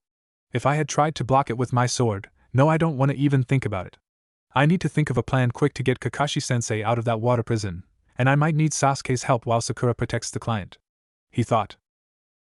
Tazuna looked around inside the dome in amazement. This is amazing. Sakura was inclined to agree but didn't say it out loud. She was just grateful that Naruto put the dome up when he did. Sasuke remembered this jutsu. It must be a defensive one that blocks powerful jutsus or physical attacks. We're gonna have to figure out a way to get Kakashi-sensei out that water prison, but we need to take that water clone down first. Naruto finally spoke having thought of a plan. You have something in mind? Tazuna wondered. Naruto stood up. I do. It involves me and Sasuke doing most of the work though. Fine with me, Sasuke said. Sakura felt a stab to the heart when he said that. Was he trying to say she was too weak to help? What's your plan? Tazuna questioned. Naruto took a deep breath. God, I hope this works. Okay, here's what I thought of. Meanwhile, outside the wood dome, Zabuza was taken by surprise while at the same time grinning like a psychotic maniac. That jutsu that the blonde kid just used was the Mokuton. There's not a person alive who doesn't know about it. The famous Kekkei Genkai of the Shodame Hokage of Konohagakure no Sato. Hashirama Senju. He couldn't help but laugh. You've been holding out, Kakashi. One of your brats has something interesting. Kakashi glared at the man and was about to say something when the wood dome was brought down and Sasuke engaged the Zabuza clone going full taijutsu on it, sending kick to its head only for it to swing the boy in the air like a rag doll, but Sasuke managed to set himself right and attacked again. Rat tiger dog ox rabbit tiger, Katon, Hozenka no Jutsu, fire style, phoenix flower jutsu. He sent rapid fireballs at the clone and just when it was about to counter with a water jutsu it found itself unable to move. Looking down it saw that it was bound by wood. It looked over at Naruto. The blonde had his hands together, Mokuton, Mokusatsu Shibari no Jutsu, wood style, silent strangle jutsu. The clone eyes widened before it was dispelled because it got hit with the fire attack sent by Sasuke.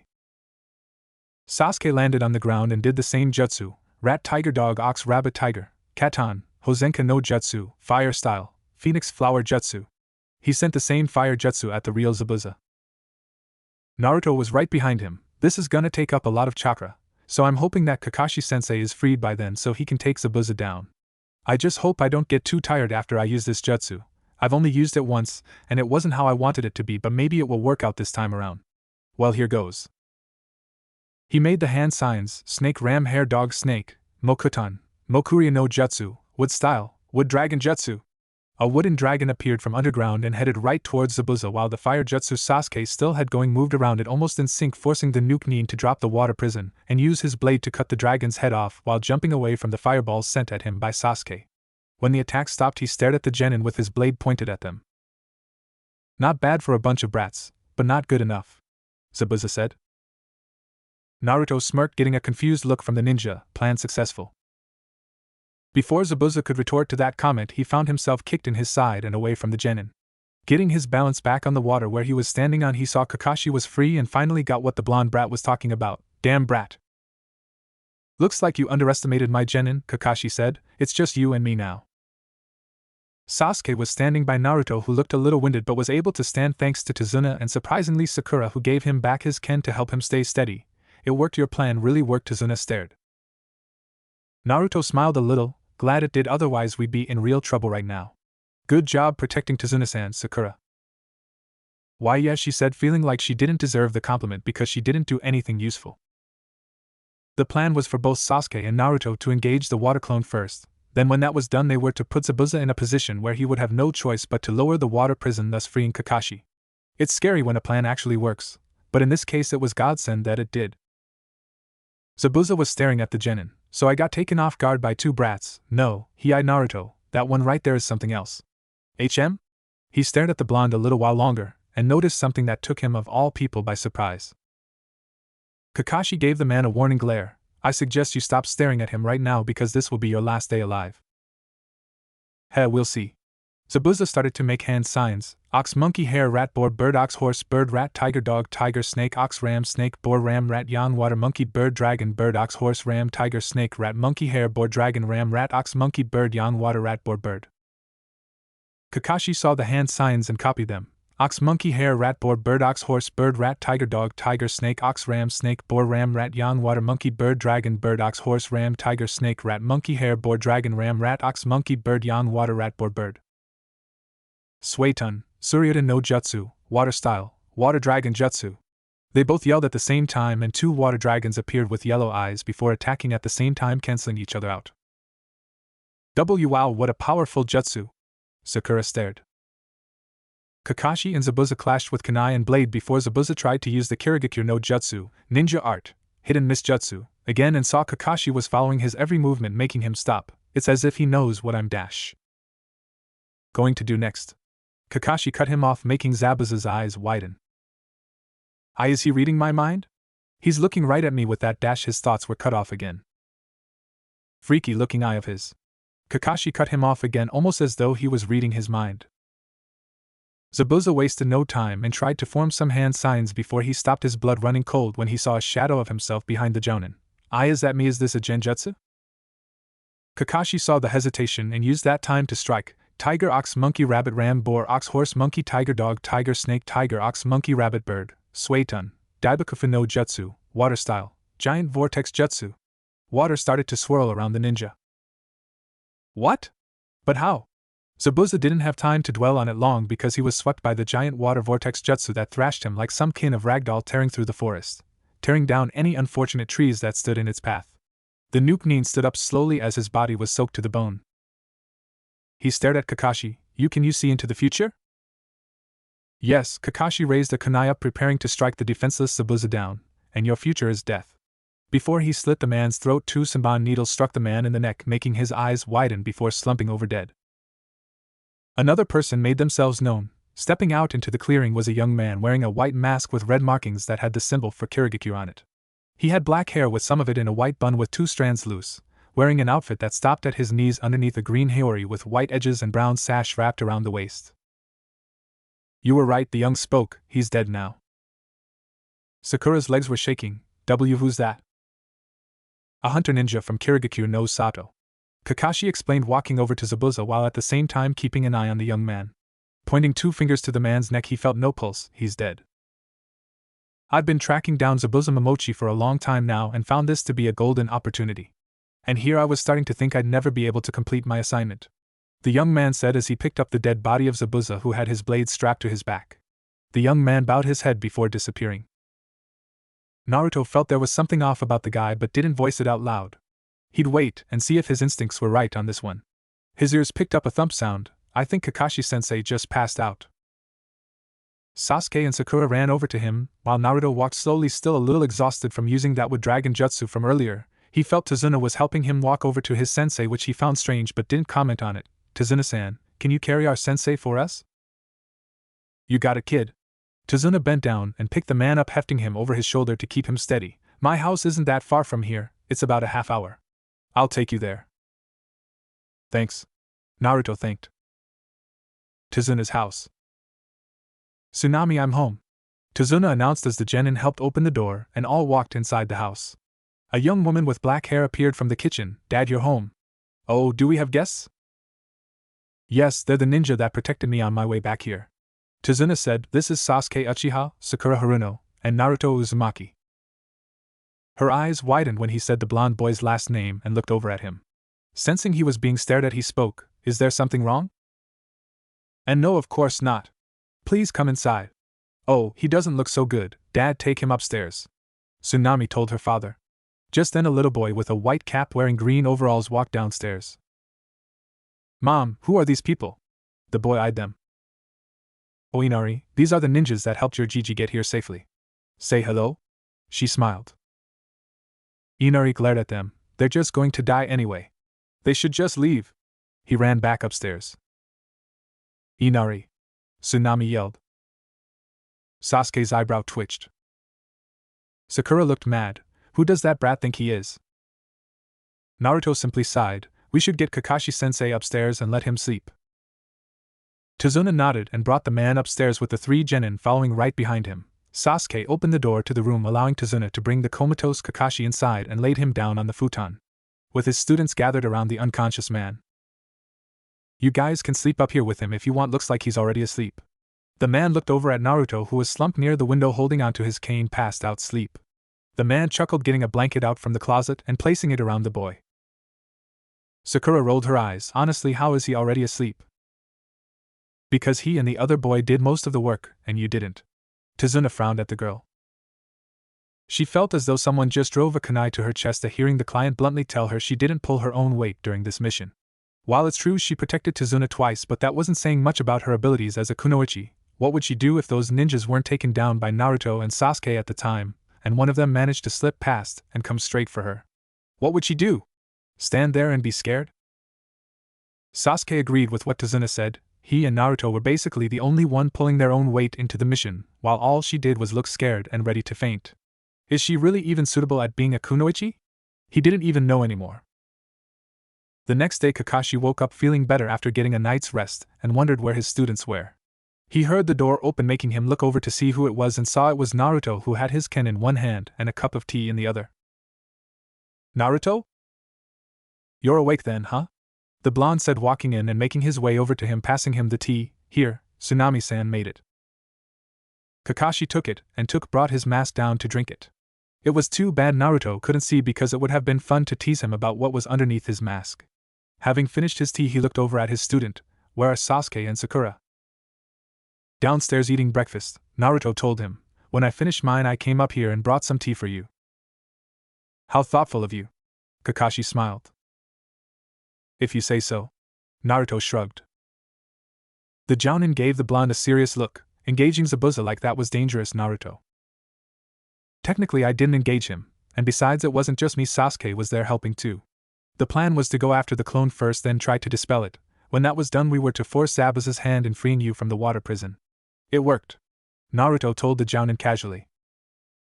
Kakashi blinked. You thought of a strategy in such a tense situation? Strategy? Well, I guess you can say that, but it involved me keeping calm, and that wasn't exactly easy. Being blind means my senses are sharper than most, and I can easily sense negative emotions in droves, like anger, hatred, jealousy, and killing intent being the worst of them all. Zabuza's killing intent was up there, but being around the old man and having felt his at full force twice, I got used to feeling it. But still, Zabuza's was potent enough to force Sasuke into almost taking his own life, and making me just as uneasy. Naruto explained. Kakashi sat there and stared at his student as he explained himself. Is he finally opening up to me? Anyway, I'm not arrogant enough to think I actually stand a chance against one of the 7 swordsmen of the mist. I'm surprised we even managed to trick him into freeing you from the water prison, but I doubt we'd be able to do it again. Naruto said. Kakashi didn't miss the do it again part of the sentence, and was about to ask when Sasuke and Sakura walked in. When they saw their sensei was awake, they were relieved, though Sasuke will try to deny it. Kakashi-sensei, you're awake. Sakura was relieved to see he was okay and sat down near the futon. Sasuke sat on the other side. I'm doing just fine, just needed some sleep is all. Kakashi smiled at his 2 students before his face became serious. Now since you're all here, I feel you should know that Zabuza is still alive. What? Sakura yelled. Sasuke looked eager to go up against Zabuza again, and Naruto had his suspicions when he felt some chakra flow still going on in Zabuza. How do you know? Sakura questioned, hoping he was wrong. Kakashi looked over at Naruto. Did you sense he was still alive even though he wasn't breathing anymore? Naruto nodded. I still felt some signs of life in Zabuza even though you said he was no longer breathing. What was the weapon that Hunter Nin used? Saban. Yeah, he's still alive. What are you two talking about? Sasuke questioned. My mentor told me that Saban needles put you in a death-like state if used in the right hands, especially if you get hit in the neck with them. Naruto explained what Yamato-sensei said when it came to working with different weapons. That's right, it didn't even occur to me at the time because I was low on chakra and exhausted. Another red flag is that Hunter Nin disposed of the body by burning it, so there's nothing left. This one simply took Zabuza's body along with him as he disappeared. Kakashi stated. The 3 genin took the time to process what they were told. How long do you think it'll take for Zabuza to come back for a rematch? I'd say about a week, which means you 3 need to train and guard Tazuna during the week we have to prepare. Kakashi told them seriously. Naruto didn't mind the training because he was thinking about doing some training himself while he was here. His sword skills could still need some work. Zabuza opened his eyes slowly and saw the face of his partner. Did you have to stick them in my neck, Haku? Haku merely chuckled. My apologies, Zabuza-sama, but I believe it was the smartest move to make in your current situation. He closed his eyes. You saw right? Yes, the blonde one's Kekei Genkai took me by surprise. I was told that no one in the village showed any signs of having it since the death of their Shodaime, so I was surprised. Haku expressed. Yeah. But that's not all I discovered about the brat. He's completely blind. He told the boy. Haku's eyes widened. Blind? But he didn't act as though he was. No shit. Back when I was still with the 7 swordsmen, there was a blind samurai from the land of iron that gave us a run for our money. There were Miss Ninja with us at the time, but that didn't matter to the guy. Killed every last one of them in one single sword strike. First time in my life I've been scared of someone. A blind samurai is dangerous, but a blind ninja is a beast. I see, so he's our biggest threat then? Haku asked. Yeah, but I still like the kid, Zabuza admitted. Haku couldn't help but smile. The door opened and in came Gato along with 2 thugs. Well, look at this. So this is what the famous demon of the mist had been reduced to. He walked over to the bed about to touch him when Haku grabbed his wrist, squeezing it tightly. Haku glared at the man. Keep your filthy hands off of him. Letting the man's wrist go. Gato rubbed his sore wrist. Just get the job done or else. He walked out along with his 2 guards. Zabuza opened his eyes. I'll be getting rid of that fat pig soon. I'll be sure to help assist when that time comes, Haku said. Kakashi had them outside where they were surrounded by trees. For some reason Naruto felt at peace here as soon as they came to Nami no Kuni. He couldn't explain it, but the feeling was not unwelcomed. Okay, for training today I'm going to teach how to tree climb. Kakashi smiled. Naruto's lips twitched in amusement because he already knew it, but Sasuke and Sakura were confused. Kakashi-sensei, we already know how to climb trees. Sakura was confused. Kakashi gave her an amused look. I didn't mean with your hands. He demonstrated by going over to a tree and walking up on it with just his feet and hung upside down. I meant like this. Sasuke and Sakura couldn't believe it. They never learned that in the academy. Kakashi jumped down. Alright, your turn to try. The 3 of them got to work and started walking up the tree. Sakura and Naruto had no problems, what with the blonde having done it before with Yamato, but Sasuke had a hard time and fell due to poor chakra control. Well, it seems Naruto and Sakura have it down. Keep trying, Sasuke, Kakashi said. You can do it, Sasuke-kun. Sakura cheered, hoping he didn't hate her for being able to do it. Naruto simply jumped down and walked away, much to the confusion of his team. Going somewhere, Naruto? Don't worry about it, Naruto said, still walking away. Kakashi rubbed the back of his head. Try as he might, he just couldn't figure out what goes on inside his head. How does Tenzo do it? Naruto had no reason to stay because he already knew how to do the tree climbing exercise anyway, so he simply went back to Tazuna's place, but he felt the man coming to him instead, making him stop. Tazuna-san? There you are. Tazuna stopped running to catch his breath. There's a place I want to take you to. A place? The blonde tilted his head in confusion. That's right, Tazuna said. Earlier. So his last name really is Uzumaki? Tsunami asked just to be sure. No doubt about it, his sensei confirmed it when I asked him. He could be one of them, Tazuna told her. But his hair color's different. That doesn't matter. We finally have one of them here. If this works, then 'tis proves their clan still lives through him, Tazuna said with determination. Tsunami thought about it, then nodded her head. Okay, take him straight to the temple, understand? Got it. Tazuna nodded. Now. Tazuna was leading Naruto towards the temple, but the blonde was unaware of this, and just simply followed the man without question. Naruto was curious as to where they were going though, and why he only wanted just him and not his whole team, but it must be something important if he only wanted him to come. Tazuna led the blonde towards the temple that was left by them all those years ago. Believe it or not, but Nami no Kuni and Yuzu no Kuni were trading partners until their village was destroyed. He saw the looks of the people and gave them a nod towards the blonde, making them stop what they were doing and look at the blonde with slight hope in their eyes. He was hopeful himself, hoping that he wasn't wrong. They stopped at a temple that had a moon and sun symbol on it. Naruto was feeling a pull as soon as they stopped and couldn't figure out why. Tazuna-san, where are we? We're at a temple that was created here a long time ago, but it was said that only the one to inherit all of Ninshu in a past life will be able to enter and bring peace to the world. Tazuna explained. Naruto didn't understand what that meant at all, but found his body moving all on its own towards the temple. As soon as he walked through the pillars, he disappeared before Tazuna, making the man's eyes widen. It worked. He's the one. Naruto felt something was different. Tazuna-san? Tazuna-san? He didn't hear from the old man and started to get on the defensive when a voice stopped him. Stay calm and walk ahead of you, the voice instructed, sounding like a male. Naruto froze when he inched for his sword. Who? Calm down, Kit. Walk forward like the voice told you to. He heard Kurama's voice told him calmly. Naruto was still a little skeptical but listened to Kurama and walked forward like he was told. Keep going straight ahead. I'll tell you when to stop. Naruto frowned. What's going on? And why does this voice sound familiar as though I've heard it before? Stop. Naruto stopped walking and listened to what I was going to tell him next. There are stairs before you, so walk carefully. The blonde walked slowly, feeling the urge to count the steps but didn't because of his current situation. He felt that he on top of the stairs and listened to what he should do next. Walk forward and touch the statue before you.